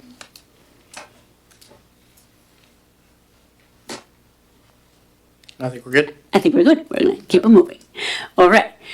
We also look at the different associations that guide the work of municipalities. And so we found 3 different citations related to right-of-way and the importance and the best practice of owning those in fee or having full control over the right-of-way, and just an amount of flexibility, access, ability, and so on. And so those are provided to you that were in your packet as well. And so we move forward with a comparison between full ownership of the right-of-way, so right-of-way called right-of-way versus a right-of-way being used as an easement, where the description of the easement is very important in order to have similar rights to having full ownership. Typically with full ownership, you own that land or you have the ability to utilize that land with full rights, where the easement typically has an underlying component that is owned by a property owner. And I think that was brought up actually by the council member prior, and that was one of the incentives to just maintain that private ownership in the land. Along with that control, it's like having full control of that right-of-way and being able to access it and perform maintenance and be as expeditious as possible, versus where you're having an easement, you may find yourself with some restrictions or notification purposes and so on. And then adaptability, meaning mostly it's like that flexibility component where you need to modify the geometry of your roadway. If your right-of-way is really the same width as your pavement, you may not have the ability to do so without acquisition. Or modifying your agreement for easement should your easement does not accommodate those needs. Again, it all depends on how well-defined that easement is, and likely a well-defined easement will serve us just as good as our right-of-way as we have it today. All right, so then moving on to comparing our roadway standards and comparing them with neighboring cities. These are our standards, and I'm showing you all our standards for different roadway classifications. In the single sheet there is our local roadway, so that's your residential roadway. And then in the other page, you're seeing arterials and collectors, and those are different in width since we are accommodating different amount of lanes. And so we're going to focus today in the comparison looking at local street, where I think that we can have the most impact in the discussion and truly get to some steps forward. So when we look at our current configuration of the roadway, our right-of-way requirement for local streets is 60 feet, and then there are 10 feet on either side. There are easements for utilities that are not city-owned, so the total encumbrance along that roadway is 80 feet wide, and that is our standard, City of Pasco's. When we look at still our standard, we are also looking with that same overlay. Now we're seeing where those utilities are located, and what you're seeing is the city for portions of it, and we understand there is a portion of City of Pasco that does not have irrigation served by City of Pasco, but in the areas where we do serve irrigation, we are carrying water, sewer, stormwater, and irrigation within our right-of-way. Our stormwater relies on infiltration trenches for the vast majority of our system, which takes some space, and confining those utilities into a narrower right-of-way would be difficult. So likely if we were to move on to a narrower right-of-way with easements allowed for utilities, we would want to accommodate in that language stormwater infrastructure be allowable, both for construction, reconstruction, maintenance, and so on. All right. Other cities. Now we get to compare what our standard looks like against other cities. So City of Kennewick, which was brought up as the example to look at, has a right-of-way width, and I cannot see it from here, so it's 40 feet of right-of-way. I do have a table further back, so here, it's 40 feet of right-of-way, and then there are 20 feet. I can do this. Here, I can read it from my screen. I'm so sorry. My eyes are tired tonight. All right. All right, so we have a total encumbrance of 76 feet, which is made up of 40 feet of right-of-way and then easements on either side that are 18 feet wide. So you're seeing overall difference in encumbrance for that roadway is 4 feet different between City of Pasco and Kennewick, but the right-of-way itself, the full control component for Kennewick is only 40 feet, which kind of aligns with that width of the road. City of Richland and West Richland have similar components where they're actually more similar to Pasco. They have a right-of-way that is wider, like in the 54-ish right-of-way width, and then easements on either side. And so I'm showing those here. And if we compare those in a table, what you're seeing is overall we're looking at 80 feet total encumbrance for Pasco, 76 for Kennewick, 74 for Richland and West Richland. Again, the division between easement, either for sidewalk or sidewalk and utility versus right-of-way is displayed in your screen, and there is a combination depending on which city you are comparing. All right, going as fast as I can without missing information. Okay, so what it looks like today, and this is just looking at the Franklin County map, what you're seeing is the right-of-way shown in orange, and that is the right-of-way that City of Pasco today has full control of, and then there are 10 feet that are dedicated as development occurs for other utilities, typically non-city-owned utilities, such as power and fiber and sometimes gas. All right.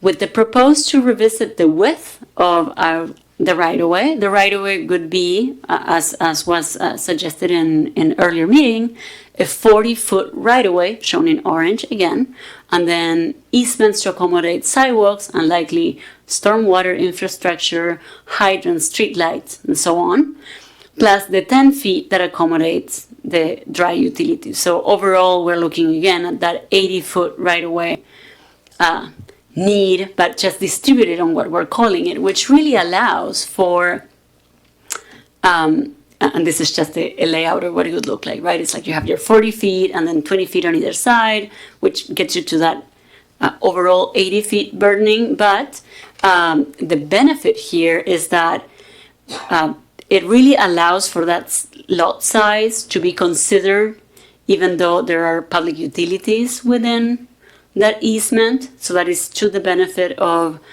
increasing likely density in developments, making the most of that parcel. It also allows for receiving revenue from the property underlaying that easement, and we have made some calculations in the next slide, so I will go to that. That revenue would be property tax revenue on those 10 feet that today, on either side of the road, right, that today we're not receiving any tax revenue from because it's right away. So on the cons of this approach, there's some limitations on what can be done with infrastructure if we were to have to widen the road, install infrastructure that was not specifically described in the easement language. Typically, no control over the roadway prevents us from using grants, so that would trigger a right-of-way acquisition process to be able to utilize federal funds. Likely federal funds are not very used on local streets, so that may be a lesser concern, but worth bringing up, especially if you consider applying the same standard across all roadway classifications. And then if we wanted to describe that easement as a sidewalk-only easement, then we would have to reconfigure our utility layout and would then trigger some difficulty in the maintenance and reconstruction of utilities and even emergency response to breaks, because it's just crowded with 5 utilities within that 40-foot right-of-way. One of the things that came to mind is some roads are not really centered in the right-of-way, and there would be some complexity in accommodating those misaligned roads or roads that truly need to accommodate some curvature or a turn lane or so on.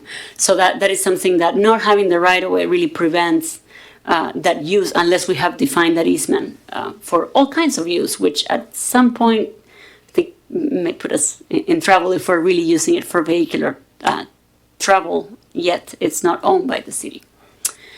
All right. Let's go on to our calculation of revenues. So there is a potential for revenue by diminishing the width or reducing the width of our right-of-way. We've used the current ad valorem amount, which was $1.14 per 1,000 feet assessed value. And so in our calculations, that renders about $11 per parcel, which in typical construction year, we would say 350 units to 400 units. And this is residential, right? We're looking at local streets. So we would have annual revenue of $4,000 in additional tax revenue. And that is true in the first year. And as development occurs every year, we could have that income. It would be on prior acquired space. It would diminish, as we saw the presentation earlier today on property tax revenue. The more assessed value, the lesser it gets taxed, right? So that is an amount to consider. It's about $4,000 of revenue. All right, and so unless Bob has any comments to add, what today we presented to you our analysis, and as we said, it's working for Kennewick. I think the magic is in how we define that easement. We could maintain our current standards, which is similar to Richland and West Richland. We could modify our right-of-way standards to have something more similar to Kennewick. And if we do so, if we modify the standard, we could look at applying that onward for new development, or I think it was also discussed potentially a retrofit to trying to go through existing parcels and modify the width. So basically vacate portions of that right-of-way and retain easements. I would caution that at that point some of the benefits go away because those parcels that are already developed will not have the ability to better utilize their parcel. And there's also a high cost to do survey through expansive amount of parcels.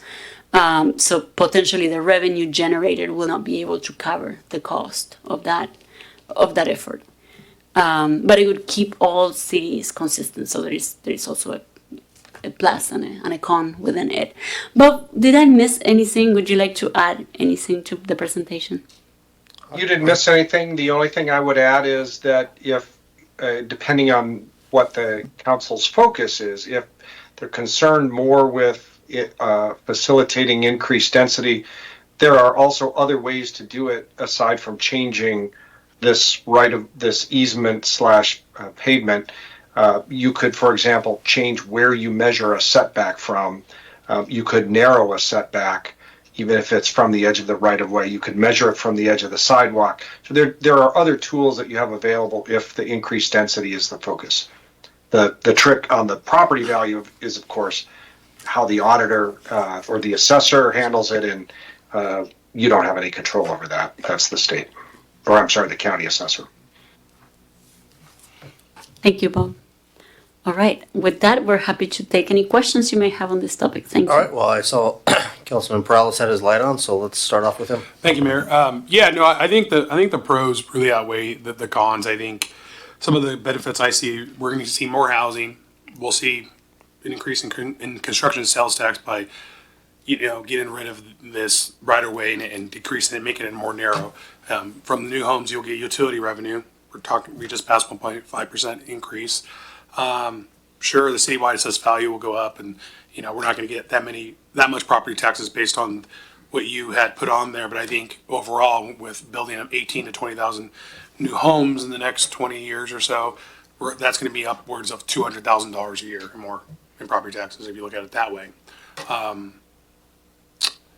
I think this is a win-win. Like Mr. Sturmering said, there's other things we can do. We should look at everything we can to make development a lot more easier. I think this is a great step in that direction, but I think the pros, again, more housing, we need more houses, construction sales tax, utility revenue, assessed value goes up, and then honestly, at the end of the day, probably better bonding ability based on our assessed value. So that's my direction would be to I'll go ahead and take back the retrofitting. I know I threw that in there initially when I brought this forward. I would be okay with not doing that. Let's see what else was on here. So basically number 2, similar to Kennewick. Yeah, maintain, just similar to Kennewick. Modify the right-of-way width standards similar to Kennewick. Apply new standards to new permits for development projects. That would be my suggestion and motion. Okay, let's move it to Mayor Pro Tem Grimm. Thank you, Mr. Mayor. And I appreciate Councilmember Perales' comments. I think he made the best argument for, what this does for revenue. But I do have a couple of questions. Usually I'm a lot more black and white with this, but I can't help but to wonder what is this going to do to our quality of life as a city? Are people going to feel more, cooped up, or is this going to spread out? My questions also revolve around safety. Have we found? I know Director Sarah, you've taught me so much in the last 2 years. As far as narrowing lanes and what that does. It kind of subconsciously makes people slow up when they're driving and that kind of stuff. So I guess that's kind of where my thoughts are. I agree with Councilmember Perales as far as, obviously the money seems to be in the narrower streets, but I think about what's it going to feel like for people, in town. Which is going to be more safer. And then, of course, cars still rule around here. So I think about the transportation infrastructure and just moving people around. And will we see a significant distance with the right of way? And then I actually put increased density with the Ghostbuster symbol through it, because I don't hear really anybody in the city telling us, they want to pack more. Anytime we have developments and everything, everybody tells us no. And I think, I can't speak for the council, but that seems to be the consensus at times that, we don't want to pack people in. So, as usual, Mr. Mayor, I said a lot without saying anything, but that's kind of my theme for the night. You're an amazing politician. If I may answer, so I think, unless I misunderstood the direction, you are interested in modifying the standard to have 40-foot right-of-way and then easements on the remainder on either side. Now, this does not modify your actual lane layout, right? This maintains, and you're seeing it in the screen, this is the exact same corner. We're showing what it would be called and where you are receiving revenues from tax in that yellow strips that are shown there versus what you have today, which is it's all 60-foot right away, including where your sidewalks are and your street lights and your hydrants. And then you're not receiving any tax from that orange segment. You are receiving tax on the 10-foot that are shown in gray. So in this case, you would have green gray and yellow receiving tax revenue, and orange is the portion that you wouldn't. But at this point, we are, at least the presentation did not specifically describe a change in your lanes, for Okay. example. No, thank you, and I appreciate that. And I guess in my business, this, I see, obviously, you do this all around the city. There's a ton of money to be, made. It kind of reminds me of my business of shrinkflation, where they, just squeeze a quarter ounce out of every single package they make, and that's how they make so much money. And so, as much as I agree, it sounds like there's a ton of revenue and stuff to be made here. I would just, I guess I would just want to hear more arguments as far as, I know we've talked about mow strips and, what it would do. Obviously, we're trying to cut down on areas landscapers would need to maintain and that kind of stuff. But, is this going to create, more nooks and crannies or less for people to hide, for people to vandalize? And, man, I just think there's so much more to consider here than just revenue as far as what's this, because we're looking at doing this all over the city. What's this going to make the city look like? What's going to be our quality of life? And those are, again, not saying much, but those are the thoughts going around my head on this issue. So on those easements that were shown in yellow, you would have sidewalks and streetlights and hydrants and underground. You would have stormwater infrastructure, which is exactly what you have today. And what I'm showing here is this is Kennewick standard. Again, is 2 feet narrower on either side. So that's the bulk of the difference, and whether they're receiving tax from a portion of it or not.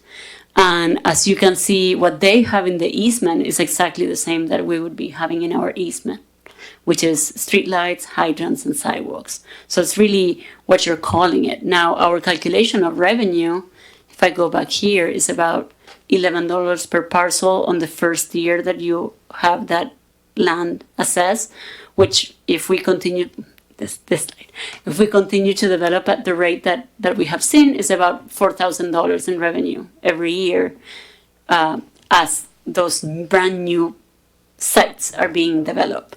Now, the ones that you developed last year, right? Say that you implemented this year, 2 years later, you're looking back, those that were already implemented are not valued at their full amount. Because as we have more assessed value, as you've seen, you have the cap of the 1%. So really, it continues to decrease. So it's not like a straight multiplication. There is some value lost, just like we saw earlier with ad valorem. And maybe I see that city manager wants to speak, so I'm going to be quiet. Thank you. Mr. Mayor, maybe just one other thing that I haven't heard discussed yet, that in response to Councilmember Grimm's question that I've heard in these discussions previously is, if you ever have need to expand the width of the street, if you don't have the right of way, it's extremely expensive to go buy right of way afterwards. And so in essence, to go to this, you lose that additional 20 feet to be able to add in a third lane if you need to when you get to that point. And so that's one of the other aspects here that I haven't heard discussed, is that future capacity should it be needed in the future, because once it's been built on or developed, it's extremely hard to come back and get, at least not with a very small price tag. All right. Thanks for that. Let's go on to Councilman Cotta. That's exactly the issue I was going to bring up. So I think some of the other examples were like if you decide to put in a roundabout or something like that, that becomes a lot more difficult to make that transition. Is there any kind of permanency in the planning that could, I imagine we're making all these modifications because at one point we used all the resources best we had to make the best plan we could make, and yet we're still changing it. So it seems reasonable to expect that we'd be making modifications. I mean, is that reasonable? So I am concerned about the amount of flexibility we're going to have later on if we do this. I got a comment, Mayor. Okay, let's go to Councilman Prowse. I was gonna make sure we're only talking about local streets. I don't think we're gonna look into widening out Hilltop Drive anytime soon, I don't think. So, I mean, I'm talking about local subdivision streets. I think this wouldn't be a good idea, like on a arterial street, I don't think. So I'm just mainly talking about our subdivisions that are going in. Again, we're taking away a lot of developable land and also land that can also be property tax. So I just want to make sure that that gets clarified. I understand where city manager's coming from, but unless staff wants to jump in, I mean, we're talking about local streets. So, I mean, unless we're looking to add a third lane on a lot of our local streets, I don't know. So if I may, and Mr. Prowse, you're not wrong, Councilmember Prowse, but one situation I ran into when I was in a previous state was where some of this more dense construction was allowed, a lot of them didn't have driveways, so they parked on the street. Well, then there was a request to the city to add on-street parking to alleviate that. And so we had to rely on that additional right-of-way to be able to put in the on-street parking to make up for the lack of driveway space. And so that would be one example that even in a residential setting, if you remove that right-of-way, you don't have the ability to expand your on-street parking in the future if that's what you deem necessary. All right, let's jump back to Councilman Cotta. Well, wouldn't that be accounted for when you're building a new street? I mean, are these things that can be accounted for, knowing that, well, we got to do this right the first time, and so we know what the justifications are for having to make these modifications later on.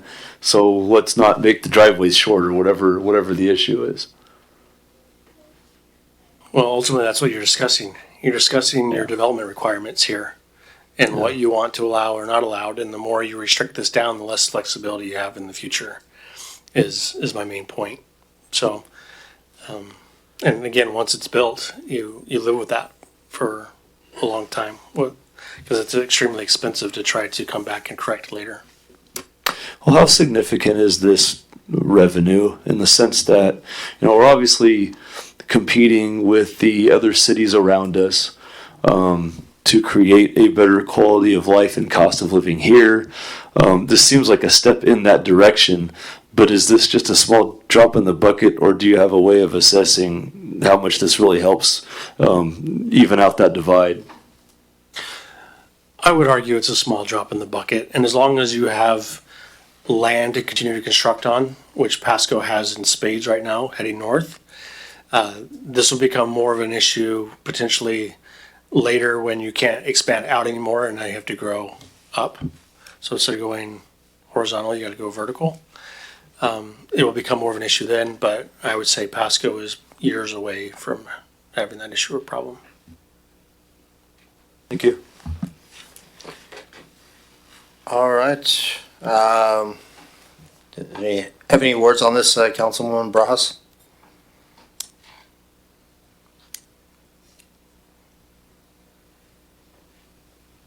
Actually, my option would be to maintain the current standards if that's best. But actually, if, I would, this is a hard one, but my option would be to maintain it or to modify similar to Kennewick. Okay, I think it's either we stick with what we have, which is Richland and Pasco are the same, or Kennewick, which is the more narrower. So I think. Right. So again, my option would be to maintain the current standards, but if the majority of the council would go for the similar to Kennewick, then I would support that as well. My first option is to maintain. Okay, thank you for the clarification. All right, is staff asking for direction on this one? I think I heard clearly 1 and 1. Yep. Maybe if we have some more understanding of We'll just how go many down the would like line to and, maintain or modify. Thank you. Why don't we start with Councilman Cotta? Just want to maintain or modify? I think if we can learn more about mitigating the risks of having to change these things later on, that would make me more in favor of it. Okay. Mayor Pro Tem Grimm? Similar comments. I too, one of the things, the kind of a black eye of Pasco is when we've gotten burned by growth in the future. And I appreciate Councilmember Perales clarifying that this is about local streets and not arterials. I think that is an important, part of this conversation. But at the same time, this came back and bit us enough times. I would think more would be better at this point. Yes, sir. Especially the way we continue to grow. So yes, I thought Kennewick's bigger. Maintain. Thank Maintain would you. be what we have now, what Richland is, to make it slightly. Oh, smaller is Kennewick. So yes, maintain. Sorry, Mr. Mayor. Okay. You want to jam in on this? Maintain. All right, so it looks like we have, I guess it'll be maintained. It's getting long. I think I don't know if former Mayor Watkins had meetings this long, but we haven't got to it yet. So let's go to 10D, which is the Pasco Public Facilities District Aquatics Facility Management and Operations Interlocal Agreement. Looks like a 20-minute. It's not going to be 20 minutes. So. Let's start off with Jesse Rice, and then I'm sure Been Mr. resting. Watkins. I think I can go 30. So I got me 2 cans. So we're going to filibuster. Good evening, Mayor and Council. As you recall, back in at a September meeting this year, Public Facilities District came forward to ask the City Council to consider having the city be the managing and operating partner of the aquatic centers currently under construction. At that time, City Council did provide direction to go ahead and start preparing an ILA. However, we did recognize that there's a short amount of time to prepare that ILA in order to help maintain the operations and startup programming that we had in mind. So in light of that, instead of just bringing you a final ILA at the last meeting of the year, first or second last meeting of the year, we decided to bring you some incremental installments in the development of the ILA to help provide some insight on what we're working on and see if that helps bring forward any other concerns that council may have would like to be addressed as we bring that to your attention. We also do have Executive Director of the Public Facilities District, Matt Watkins, with us as well, should there be any questions or any input required of him. So quickly, this is a historical about what we just talked about. And the factors and based on why they feel the city would be a good operating partner, which included the shared programming, shared lifeguard staff, city operating at cost versus a potential private management needing to operate for profit, thus increasing admission costs, and then just a centralized aquatics program within Pasco.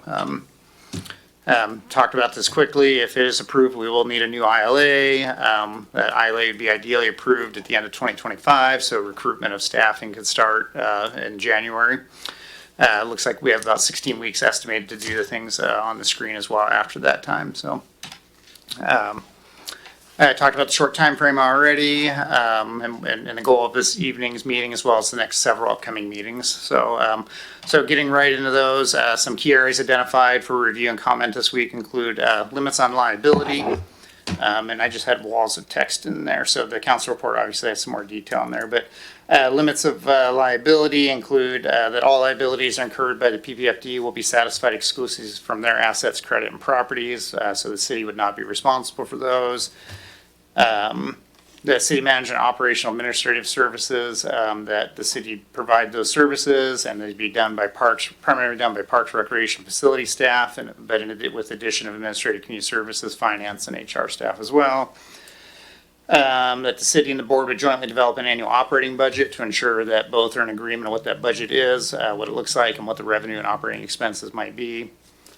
That there'd be compensation payable by the district to the city for the services provided, and those would cover all operating costs that the city would experience. And that's both direct, like the hourly billed staff costs, as well as indirect costs that we might be shared or have to proportion out. That cost would also include an annual adjustment for both directions. Should cost be less, then city would reduce those operating expenses to the PPFD. Should cost be more, PPFD would pay more operating expense to the city.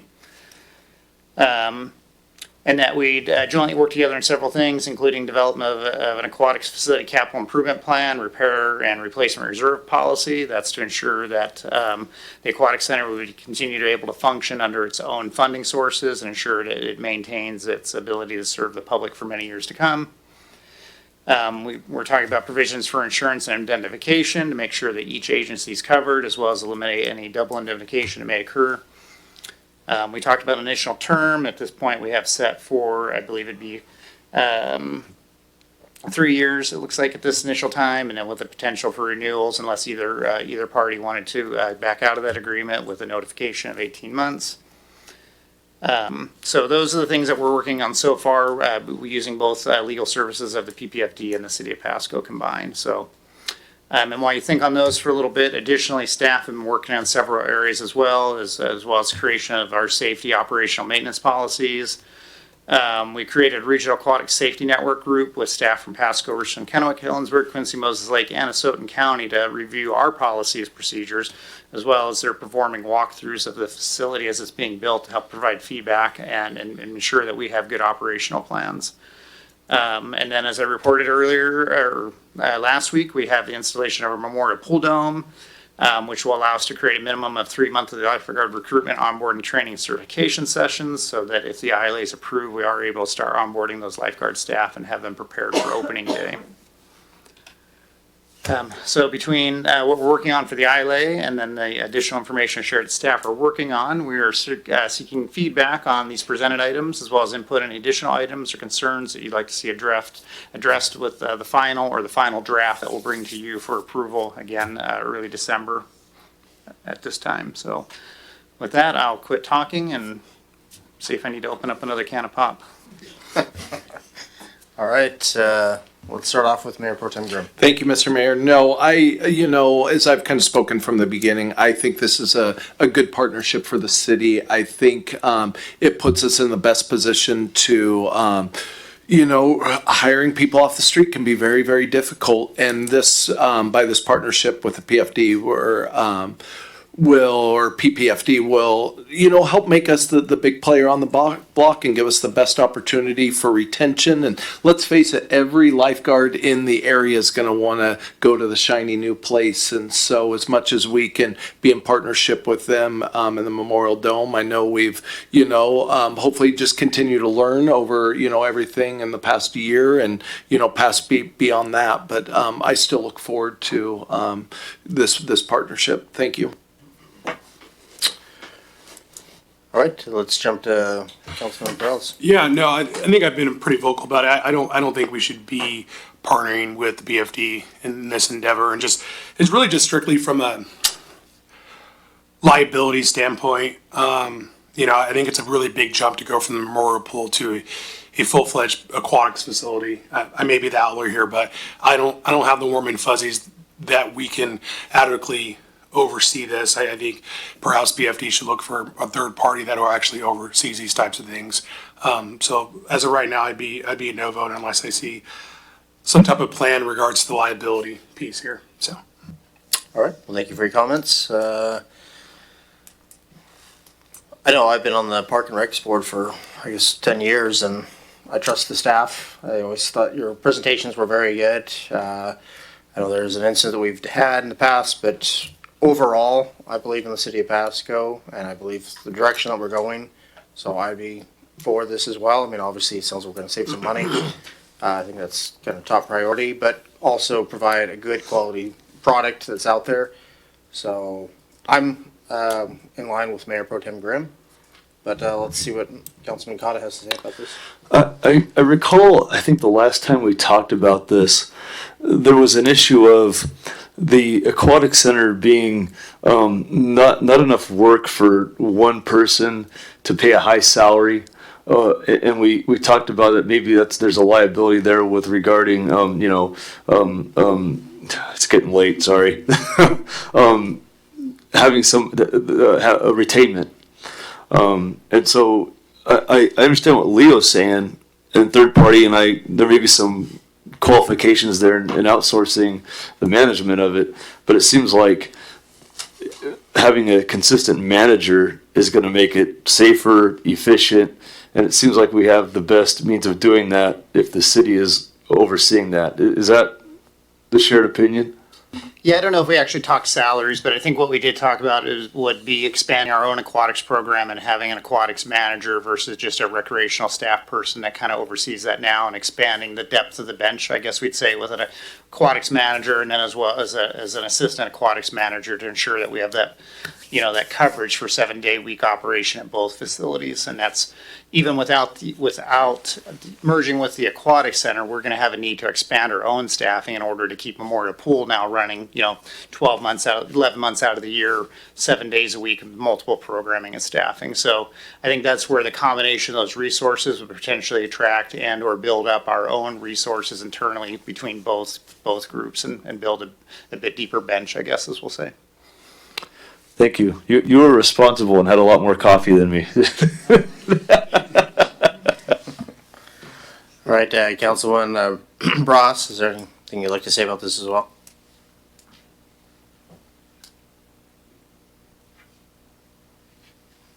She's sleeping. Can you hear me now? Yeah, we can hear you. Okay, I say that we move forward and approve it ILA. All right. Well, thank you for your input. It does help. Do you want to come? All right. So I think we should have. I do have one clarification, Council. As we've kind of put some of the key focus areas on the agenda and on the screen, and I do realize it's late, it's 11:04.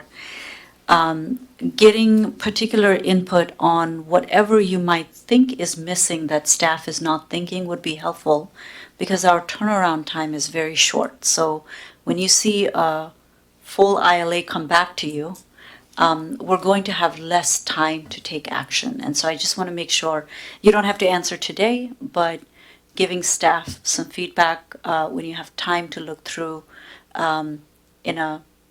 when sun is a little bit brighter would be great. Unless you feel that we've captured all of the elements that you're concerned about or would like to hope that we've included. Okay. Well, I assume everybody knows we're not getting overtime, so let's start off with Councilman Perales. Again, I am a no vote, but I forgot to add in there. I know a lot of residents have asked about a discount. Is that something that can bring into the ILA? I know that's something we've talked about. Haven't heard too much about it. Mayor, council members, thank you. And thank you for moving forward on this. We will endeavor to do all those things on the list. And specifically, Mr. Perales, the PFD has not decided specifically yet, but I am comfortable and confident that that's going to be a topic, and I imagine there's going to be a Pasco discount. I can't guarantee it 100%, but there has been sentiment by board members that we're going to want to do that. All right.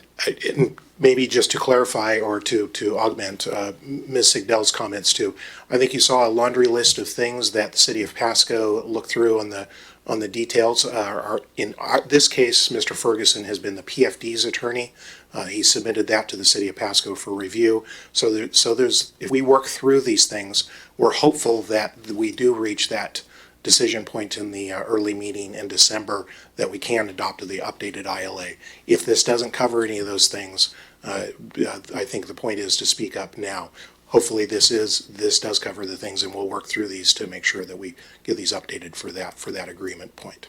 Okay. To finish, Councilman Perales thought, if looks like we're moving forward, is there anything that you would like to point out or like to see anything to kind of get your support on this? I mean, if it's going to go, is there anything that you like changed or you want? I'll take a look at all the points again and I'll kind of come through it, but I guess Okay. we'll talk. Okay. Let's go on to Mayor Pro Tem Grimm. Thank you. Just real quick, I think just capturing Councilmember Perales' sentiments earlier, it's the number one, it's the limit on the liability. I appreciate him bringing that up. And to me, that's just really the number one, issue. It's just to make sure that we're all protected beyond that. Yeah, let's do this. Thank you. All right. I'm good with everything, so try not to laugh. I kept thinking of that comment that you were making $11,000 a day, and I thought, man, earlier in the meeting, Mary Mahoney said. I am compensated actually about $11,000 a month. Okay. Well, she said a day, so just maybe think maybe you should. And I do pay my own health insurance and all the overhead out of that. All right. Sorry, just a bad joke. So anyway. Let's move on to item E, which is a letter of support, City of West Richland consideration of aerial fireworks ban, something that I agreed with, but let's see what Harold Stewart says. Yeah, ultimately, hopefully this isn't a long conversation because that's up to you. It should be a simple yes or no. This is on the agenda tonight at the request of the council from the last time, waiting for Mayor Milne to be here. I will provide an update, though, that both Richland and Kennewick have provided letters of support as requested from the city of West Richland.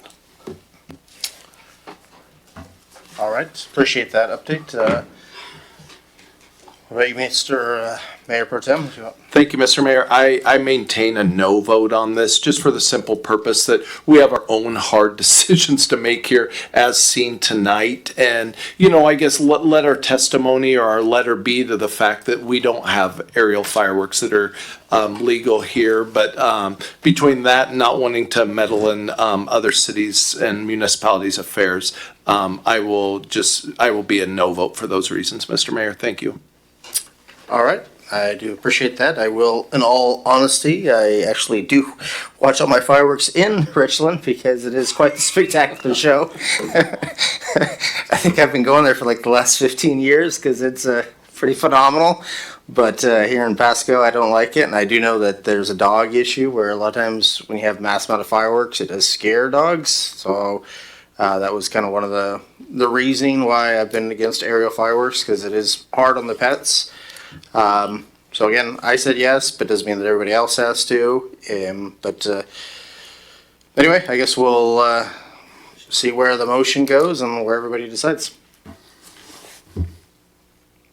So Mayor Pro Tem Grimm, can you at least read off the motion? Indeed, sir. I move to authorize the mayor to sign a letter expressing the city of Pasco's support for the city of West Richland's consideration of a ban on aerial fireworks and direct staff to transmit the signed letter to the city of West Richland. Second.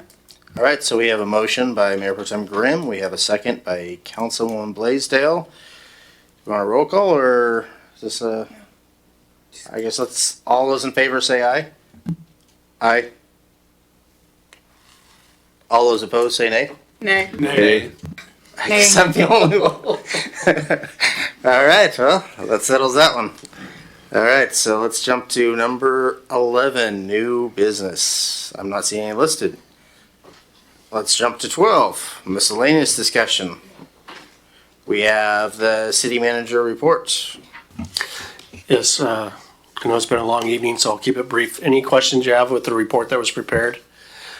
I do want to note that with council potentially canceling additional meetings in December, we will still provide that second update, but we'll email it to council. But since you won't be having a meeting, we didn't want to try to lump all the reports into one. So you'll get half the first as part of the council packet, that December 1st council meeting, and the other half will be provided, but will be sent via email to council. The only other thing I had was just a reminder that Districts 1 and 2 Business Watch meetings have been scheduled for December 4th at 1 p.m. in the Police Department Community Room. And this will also include a grant award presentation for those that are interested in that. And then I just wanted to welcome 2 new officers to our police department who were sworn in, Officer Joshua Atkins and Junior Sereno. All right, well, thank you for that report. I guess Mayor Pro Tem Grimm. Sorry, Mr. Mayor. And I believe, Mr. Stewart, isn't tomorrow at 5 o'clock the last cutoff time for the new council member at large? Yes, it is. I was just verifying the date. Okay. Just make sure. So it is 5 p.m. tomorrow is 5 the p.m. tomorrow is the cutoff for applications for And the at we've large received position. many applications. Thank you. yes. Thank you, Mr. Stewart. All right, well, thank you for that update. That does help. All right, so we are going to jump to number 13, which is exec session. Do we still? All right, you guys are really getting your money's worth now. To consider site selection or acquisition of real estate purchase or lease if likelihood that disclosure would increase price per RCW 42.30.110 subsection 1 subsection B. Looks like 7 minutes. 3 minutes. So 5 minutes? Okay, so we hopefully will be back by 11:18. Thank you. All right, so it is 11:18. Ooh, just went up to 11:19, but that clock is fast. So we are done with the exec session and we are done. We're adjourned. Have a good evening. Thanks for staying, whoever did.